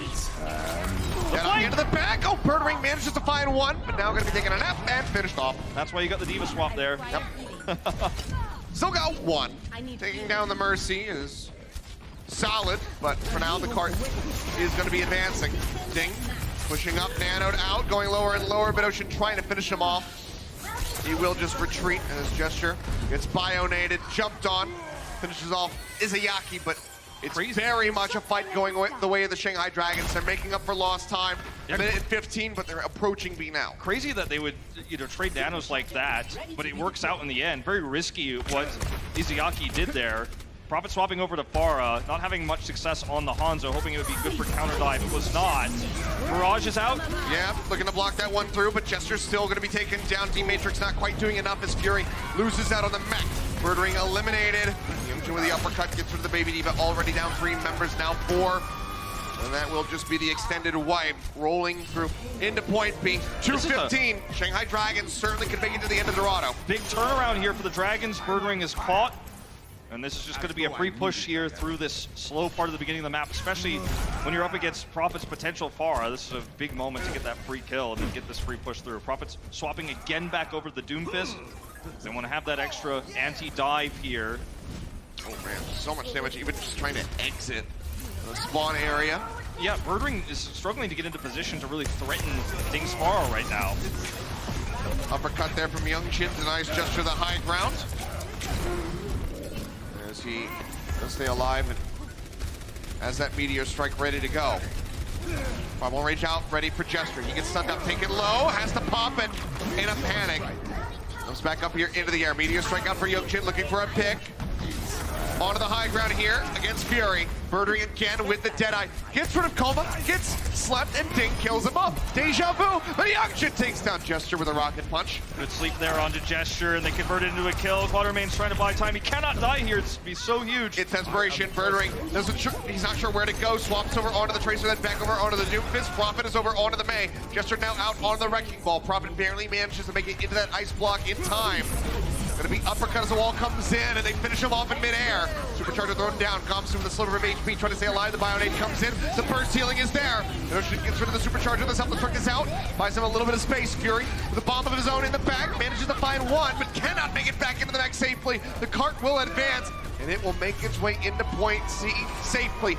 36 seconds remaining in the time bank there for the Shanghai Dragons. Almost a full hold turned into a time bank completion on C, a steamrolling of the second and third parts of the map. Prophet never able to stabilize on a single hero. Shanghai Dragons leading the charge in terms of hero swaps, meaning that Prophet is constantly playing to their tune, whether he's running the Hanzo briefly, try to stop the dive, going over to his own Doomfist, which is a role that Birdring normally serves, but he's the hit scan player in this squad at the moment to try to shut down the Farah when Ding swaps back to it. And London Spitfire just kind of getting a little bit caught there with the hero swaps coming through. They're always behind in ultimates. Ding is just putting so much pressure on with the Farah. London Spitfire were making the right moves, but they weren't leading the hero swaps. They were following, and that always gives the team that kind of sets the pace a slight advantage. 36 seconds the timer here on what looked like it might have been an A hold. And for Spitfire now, you're feeling the pressure. The series might have slipped through your fingers. If you lose this one, go into control for the 8th map, things are looking a little bit hairy when there's so much variance on control. And even when you try to match the Farah with Prophet on Farah versus Ding's Farah, right? You're struggling, you try to hit scan, you're not finding the success you're hoping for. Shanghai's just out swapping you. Still have the advantage in terms of the series, and if they can get a better time bank here, they can absolutely close it out. But it feels like they're fighting a losing battle right now. It really does for the last few maps here. Yeah, backs are certainly against the wall. Birdring taking a couple shots, not going to find the hits he wants, so we'll just swap it over onto the McCree. As Prophet goes for air dominance. No flank from Gesture's Sigma here. They are going to give away the high ground. Hello. Wake up calls here. Oh man, Prophet barely dodging out on a lot of these rockets. Oh, just constantly coming through. I feel like I'm watching a 3D movie right now. Meanwhile, you can see Envy is just blocking Birdring's damage here with his barriers, so he can't actually flank and take Ding out of the sky. A really great job by the tank line to prevent that. Izayaki keeping him alive. Yep. Towards that nano boost as best as possible, but Ocean matching him pretty well. Prophet again takes a tag off screen. Hasn't been able to get much damage, as you can see from that bar charge. 14% for Prophet, 44 for Ding. Getting a lot more hits in. He has this choke control and he has the barriers for protection. Yep. You see the punch going through, doesn't have a wall. Don't get that extra damage in, so it doesn't lead to a kill, but still gonna be London Spitfire halted for the moment. And just briefly, Birdwing changed the focus to try to knock Izuyaki out because he had better line of sight. Oh! So very close. Prophet trying to answer back. Nano was gonna be used.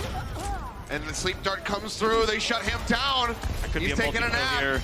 Do we see the kill come in? Rockets raining down from above. Youngjin gets the punch, and Prophet is going to be gone. Things start looking more and more dire for the London Spitfire. Inadvertent rhymes here, but Shanghai Dragons. Ding was a problem for Philly in the second half of the series yesterday.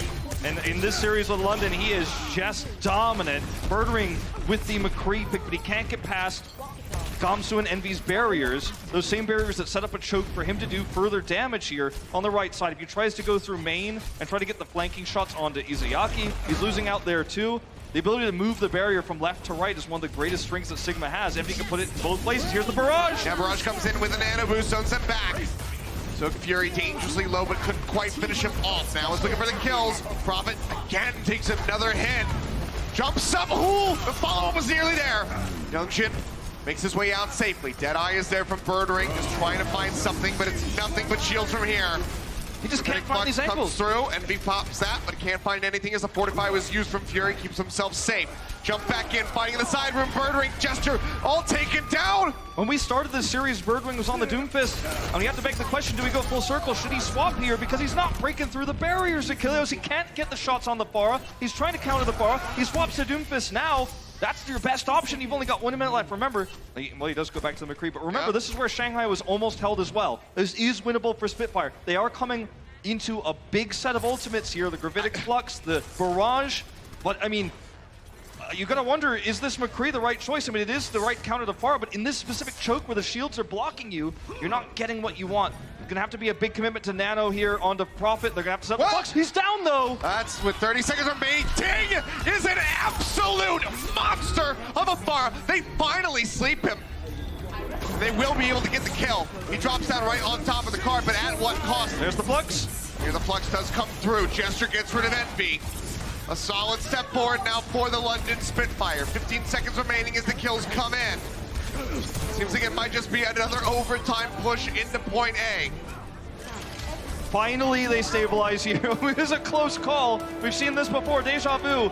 Shanghai Dragons do not look like they have any interest in contesting. They're just going to sit back and set up for a better defense. Ding just trying to get the last parts of his barrage online. Why commit here when you've already completed the map? There's no reason to take a bad fight and give London Spitfire additional ult charge after they just committed their Gravitic Flux, etc. And Prophet is having this duel once again. Nano Boost ready for both Pharahs, both barrages online. No Diva on the field. We're going to fireworks. Jumping from behind. Rude Awakening, the punch comes through. Now Seismic Slam in, looking to finish off Buttermate. They can't quite do it, but the barrage comes in from Ding. Manages to find 2. Prophet answers back with his barrage. Gets rid of 1, but Coma is still able to get the res, even right up in front of the archway. Positional advantage there when the dust settles after the fireworks show. It's London Spitfire come up a little bit empty here. Birdwing's got the Deadeye. But again, you're going to be hard-pressed to find an angle where you can pick off Coma or Ding. We've seen him get a few kills, rogue kills onto Coma this map, but when you're the attacking team, I mean, where are you going to flank? You're being watched like a hawk non-stop. Barriers on both sides. Trying to come around here, no one sees him. There's the spot. Gets a couple shots in, and there you go, Hulk punch!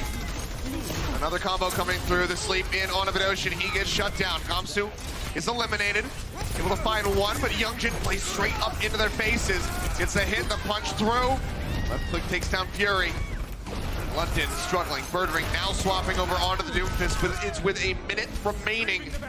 And they still have to make it to B. They still have to go all the way to the end. Total control of the series. And Shanghai Dragons are sitting on 4 ultimates. Total control of the series was to Spitfire. It was their series to lose. And they are struggling so hard against the Pharah right now. The desperate Birdwing swap. 40 seconds left here. And there's so much more on the side of the Dragons in terms of ultimates here for the defense. Supercharger, they're going to have Gravitic Flux to pull them off the point. There's so much to face here. They need a pick. They need it now. Gravitic Flux is out. Gesture up into the air, taken down, and he finds the execution. The boulder on the drop down gets rid of an Ocean. 15 seconds remaining. Meteor Strike comes down from Youngjin, gets the hit. Fury gonna be gone. Birdring finished off. Shanghai Dragons. They're not gonna get a fair Looking fight. to stop London Spitfire right here. 5 seconds remaining. Can they even tag the card? The wrap around the backside from the Pharmacy duo. They make their way over, but they nano dink just for the BM. Finish off Profit. Gesture gonna be gone. Fury is back in with the wrecking ball, but he alone cannot do enough. The barrage is used. The cleanup is there. The OT is gone. And Shanghai Dragons get the win on Dorado. We are going to a final map to settle it all. One final 8th map here. Shanghai Dragons may have saved this series. They may be able to turn it around. What looked like it might have been one-sided is one of our best series we've seen here in the play-in tournament. It all comes down to one final map. Control coming up now to see which team's going home and which team is making their way into the top 8. The Overwatch League is brought to you by T-Mobile, now connecting 99% of Overwatch League fans. Catch your league on America's network, T-Mobile.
And here we go. Another map coming up now, our 8th in this series. I wouldn't have it any other way. Going the distance, the Shanghai Dragons, after starting off this series 0-2, are bringing it back. And the last time Youngjin, Ding, and Koma were in an 8th map, it was in the Contenders Season 2 Finals against Runaway. That map, that final map was Ilios.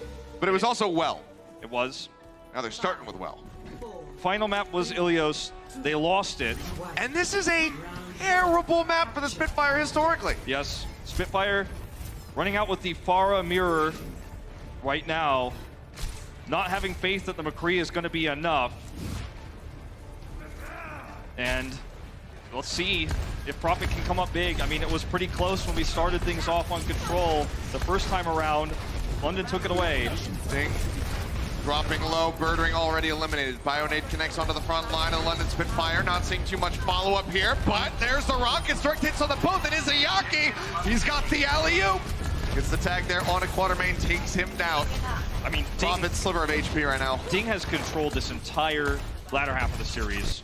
London Spitfire just cannot dent him, cannot break him. He's finding the angles, his mobility, like his movement, even using Concussive Blast to reposition himself, has set up so many great kills, so much chip damage, forced London to reposition.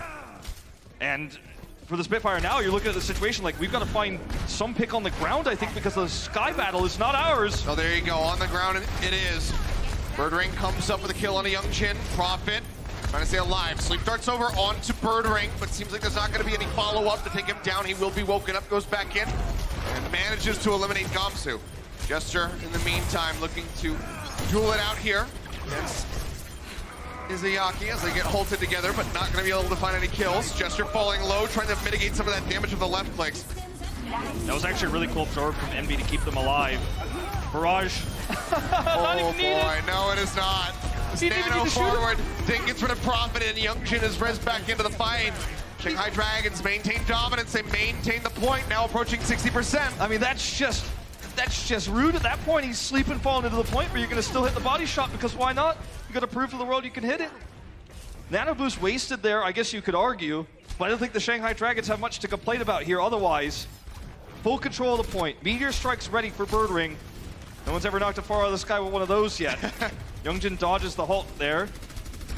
And for London Spitfire, I mean, what do you really initiate with? Might have to be Valkyrie, might have to try to set up for another Birdring pick. Well, there it is. Nearly taking him down. Birdring finds the hit again. Youngjin going to be eliminated. Birdring coming up clutch in that moment, but they still have to get the point. Dark comes in, but Fury going to be taken out. Can they get the res is going to be the question now. Gamsu's already back into the fight. Prophet with a barrage of his own gets hit, rid of him again. As Fury will be res back in.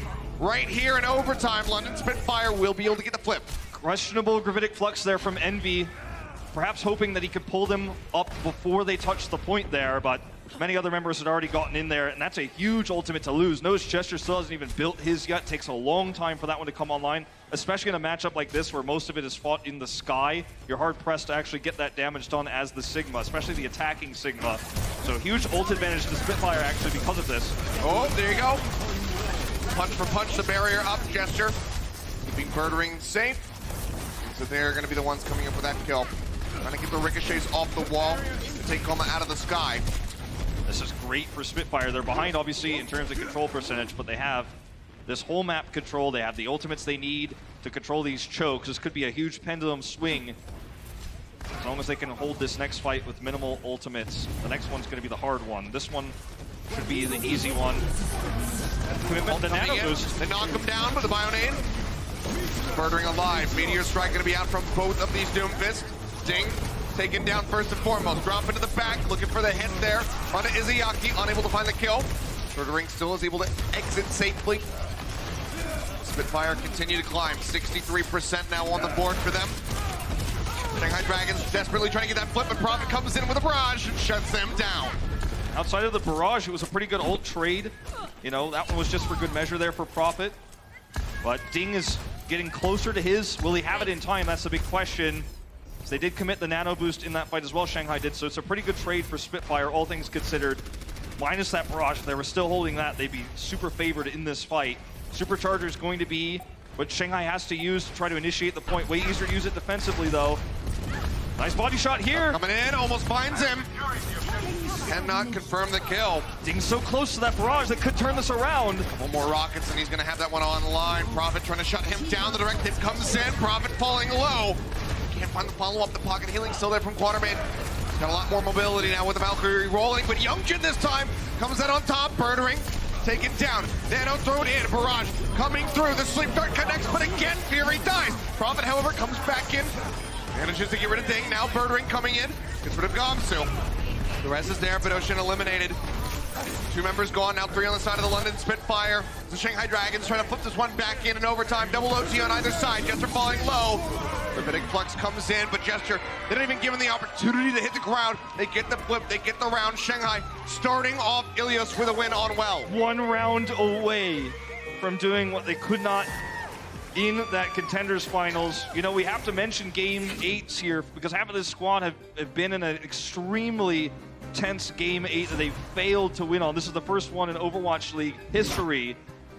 I mean, you got it on both sides. You've got from Shanghai Dragons on their side last year versus Runaway. You've got Birdring in Apex Season 3 when they played against Lunatic High. That's right, and you know, for London Spitfire here, you know, there is that experience for Birdring. He's been in this spot before. He's lost that same 8th game.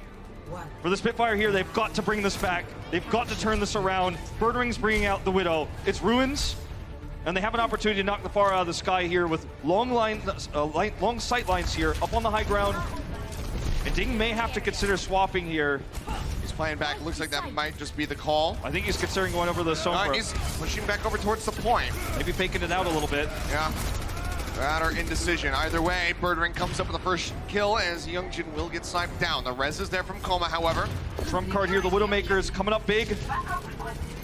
Barriers coming through now. Good flick over to the side. Softens up Envy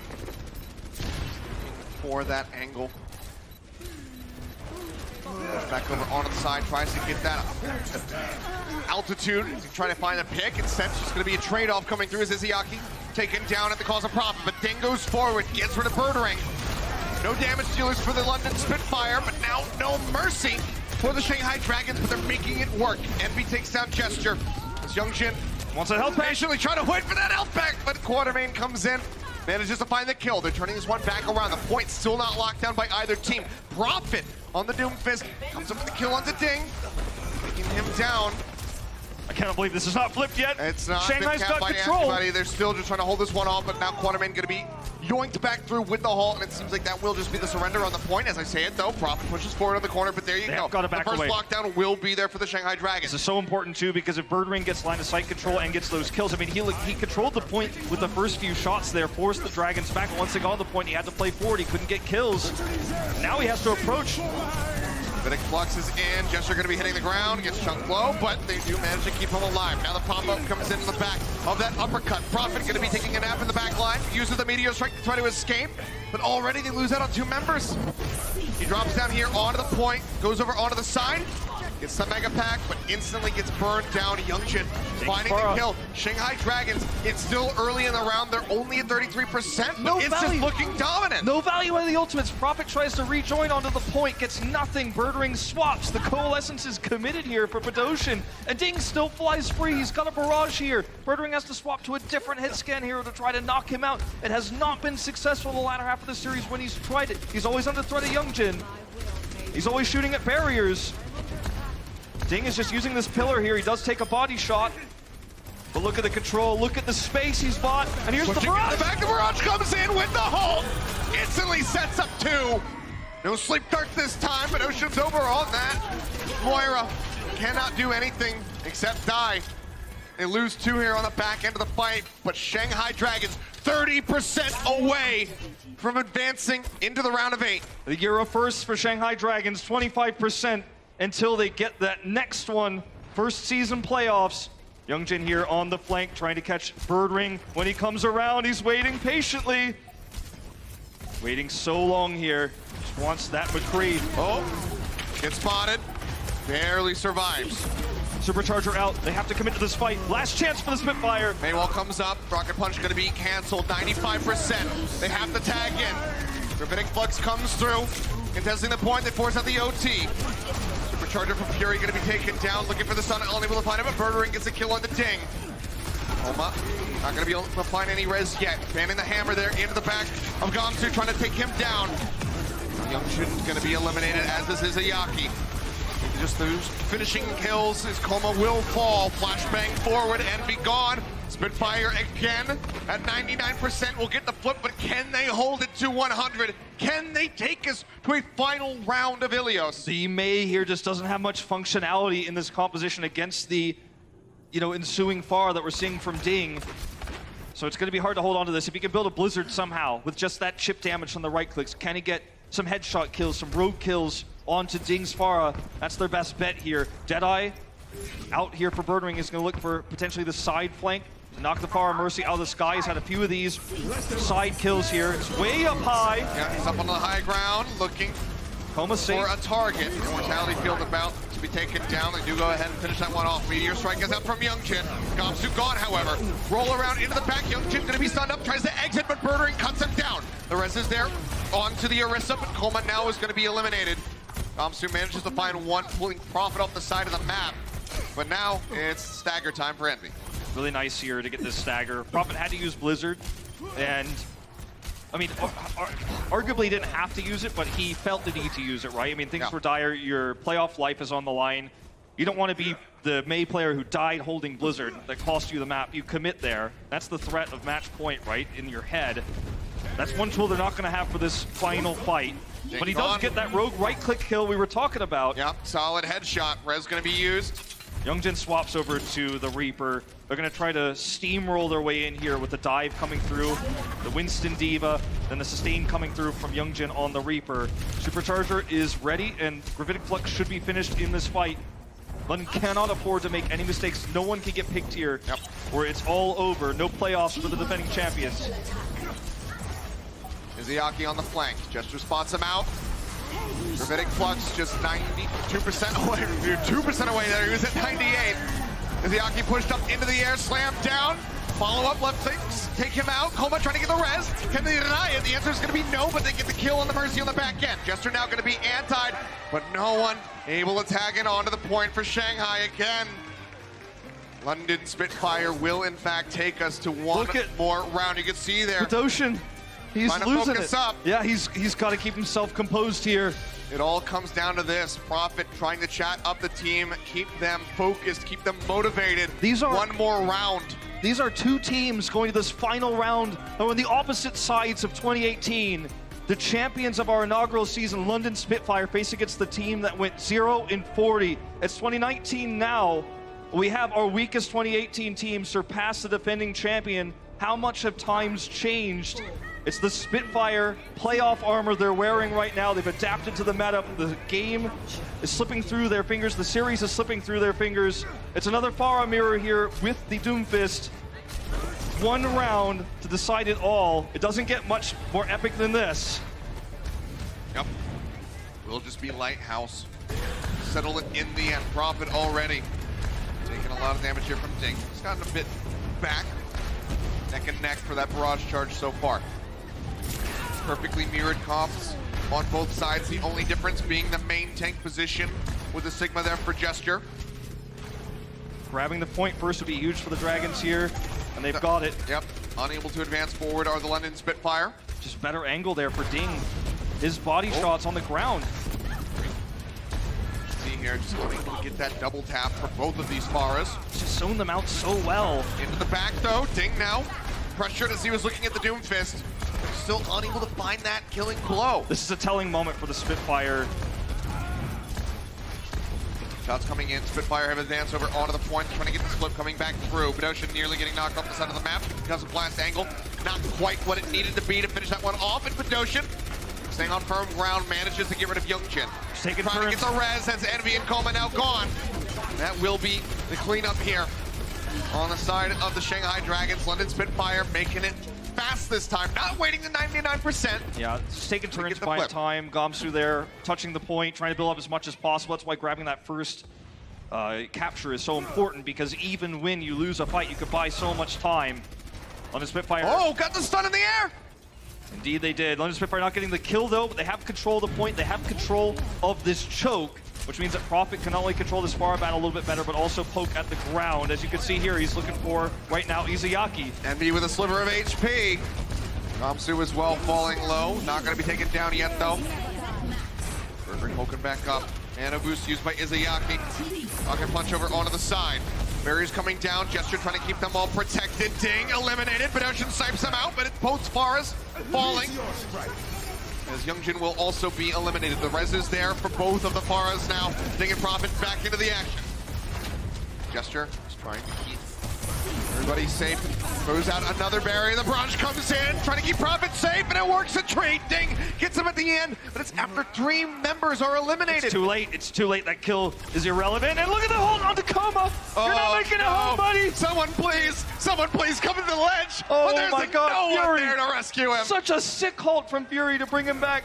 He's not coming through. That's a huge stagger. Shanghai Dragons don't have a nano boost here for Ding's barrage. It's just gonna have to be vanilla. It's gonna have to be straight up. There's so many things that can shut this down, and they really only have one more chance at this. Oh, Gravitic Flux comes through, puts them up in the air, and they set up the kills. It's not looking good. It's not looking good for the Dragons Below here. half HP, it's time to die, it's time to reset, swap over onto a Wrecking Ball, do something! They're going to have to swap to Wrecking Ball, as you say, and they're going to have to rush through. Envy might even want to swap to the Diva. He's got the Gravitic Flux here, but I don't know if he's going to get to the point. Ding has the Barrage. He's looking for the angle. Trying to wrap around. He's so close. That side, 97% gets the Gamsu. one tag. Gamsu rolls his way in right in the last possible second. Gravitic Flux is out from Envy, looking for a kill. Knocks Jester down to about half HP. Nano bursts in. Ding falling so low. He's got the Barrage, but now Jester's going to fall. Prophet manages to find Cole, but the pocket healing not going to be there. Ding is eliminated. Prophet finds the next kill. Jester's res back in. Youngshin going to be gone. Gamsu dead. OT starting to dwindle. Envy is all by himself, and it will remain that way.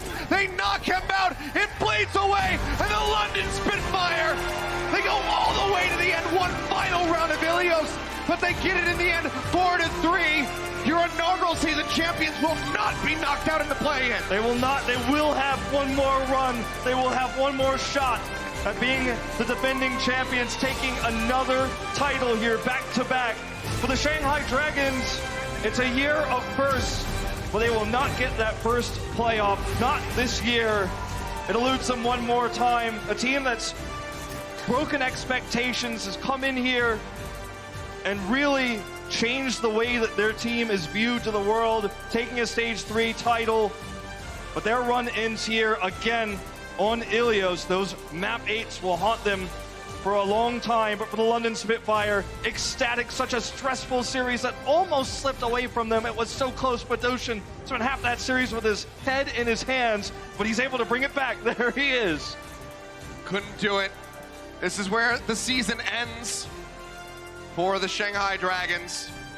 You said cannot make it into that top 8 spot, but still one hell of a season for them. I think these guys can still hold their heads high as they go home. They get an extended break to stabilize and improve for the 2020 season when they will be on the road.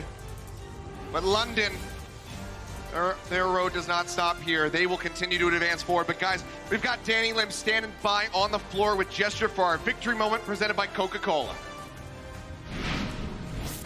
Well, fellow Killers, thank you very much. Everybody give it up for Gesture and London Spitfire. It was a long and difficult fight, but you guys still came out on top. Man, what a match. How are you feeling, Gesture? 지금 어떠세요, 지금 기분? 지금 기분은 되게 그냥 너무 피곤해요. Gesture is just very tired. Everybody, let's give him some energy. Round of applause. Round of applause. All right. Is that making you feel better? 좀 기분 나은가요, 이제? 좀 많이 나으세요? Good? Okay, all right, so let's talk about Sigma. So up until now, we've only seen flex tank players play Sigma, but London was unique in that they had main tank Gesture you having to play Sigma. What was the decision behind that? 아무래도 다른 팀들에 비해서 좀 런던이 좀 특별한 게 원래 좀 서탱을 하는 선수들이 좀 시그마를 했던데 제셔 선수가 메인 탱이 시그마를 드시게 된 것 같아요. 그거에 대한 이유 뭐가 있을까요? 일단 저는 시그마가 나오고 나서 시그마밖에 연습을 안 했고 다른 캐릭은 원래 할 줄 알기 때문에 시그마를 엄청 많이 연습했고 그리고 뭐 스크림 때도 잘 됐는데 솔직히 뭐 오늘 잘 못 보여준 것 같아서 아쉽긴 하지만 뭐 그런 이유로 하고 있습니다. So because I do have a big pool, big hero pool, I did as soon as Sigma was released. For the Sigma was the only hero that I really put a lot of hours in, and also in scrims I performed well. But for today, in my personal opinion, I could have played a lot better on Sigma, but I couldn't. But it is what it is. I personally think he did amazing with Sigma. What do you guys all think? Yeah, you were great. All right, next match is with NYXL. How confident are you going into that match? 자, 다음 경기 뉴욕과의 경기가 있습니다. 얼마나 자신 있나요?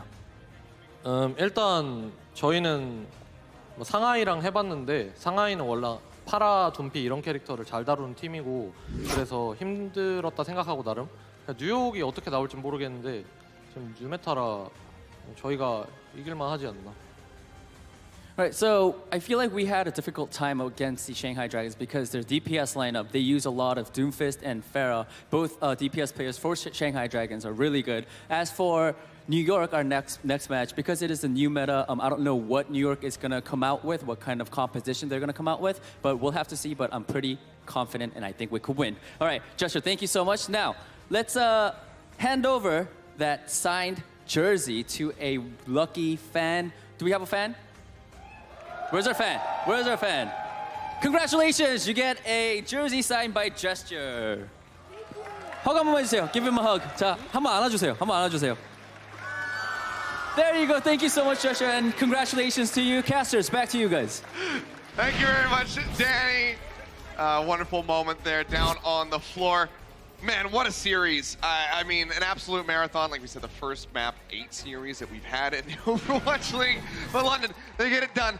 In the end, they will be advancing forward. And as Danny mentioned, playing against the NYXL. Old rivals, you know, from the beginning of 2018. They were always neck and neck through the 2018 season.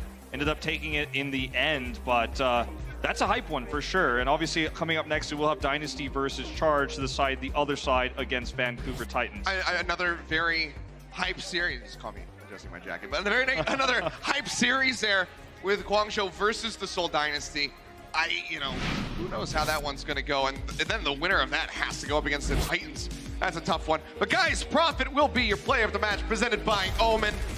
Very strong start, kind of tape it out a little bit in the middle, but came back in at the end and helped seal the deal. I mean, some of these crazy moments that we had from Prophet, I mean, you have to give him credit here on Hanamura. Sure, they lost the map in the end, but he had to go toe-to-toe with Afara, who's better than he is. He had to showcase bigger and deeper parts of his hero pool, and at the end of the day, even though Afara's stats don't necessarily stack up to Ding's, he went toe-to-toe with him to allow the rest of his team to go off, and that is not an easy thing to do, especially right now in this meta where you're seeing so much Farah 1v1. He did not get dominated. He showed a larger hero pool, and he's your player of the match. Yeah, I mean, it's just very nicely done by Prophet. His hero pool knows no limits. The limit is just how many heroes are in the game, I suppose. That's about it. But, I mean, solid stuff. We had our first, main tank playing Sigma. We had multiple compositions around that from the side of London. We got an excellent series overall. I'm never going to forget this one. I'm never going to forget this series. This one goes down in infamy. There is definitely some pretty rough moments there. Some people forgetting to get to the point numerous times throughout the series. But overall, super entertaining. Congratulations to London for advancing, and good luck versus NYXL. But guys, coming up next, one more team to be eliminated before the top 8. We've got Guangzhou Charge going up against the Seoul Dynasty. That one's coming at you in just a bit, so make sure you stay tuned. The Overwatch League is brought to you by T-Mobile, now connecting 99% of Overwatch League fans. Catch your league on America's network, T-Mobile. And by Toyota, official North American partner of the Overwatch League. Toyota, let's go places.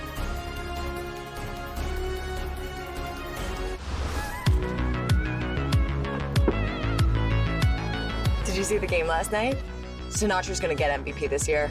There's no way Sinatra wins MVP. What are you talking about? Have you been watching the same Bumper game? has been so clutch for the Titans, putting up insane numbers.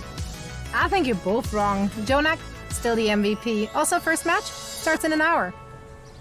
See you there. The real MVP is the Yada Chad Amos.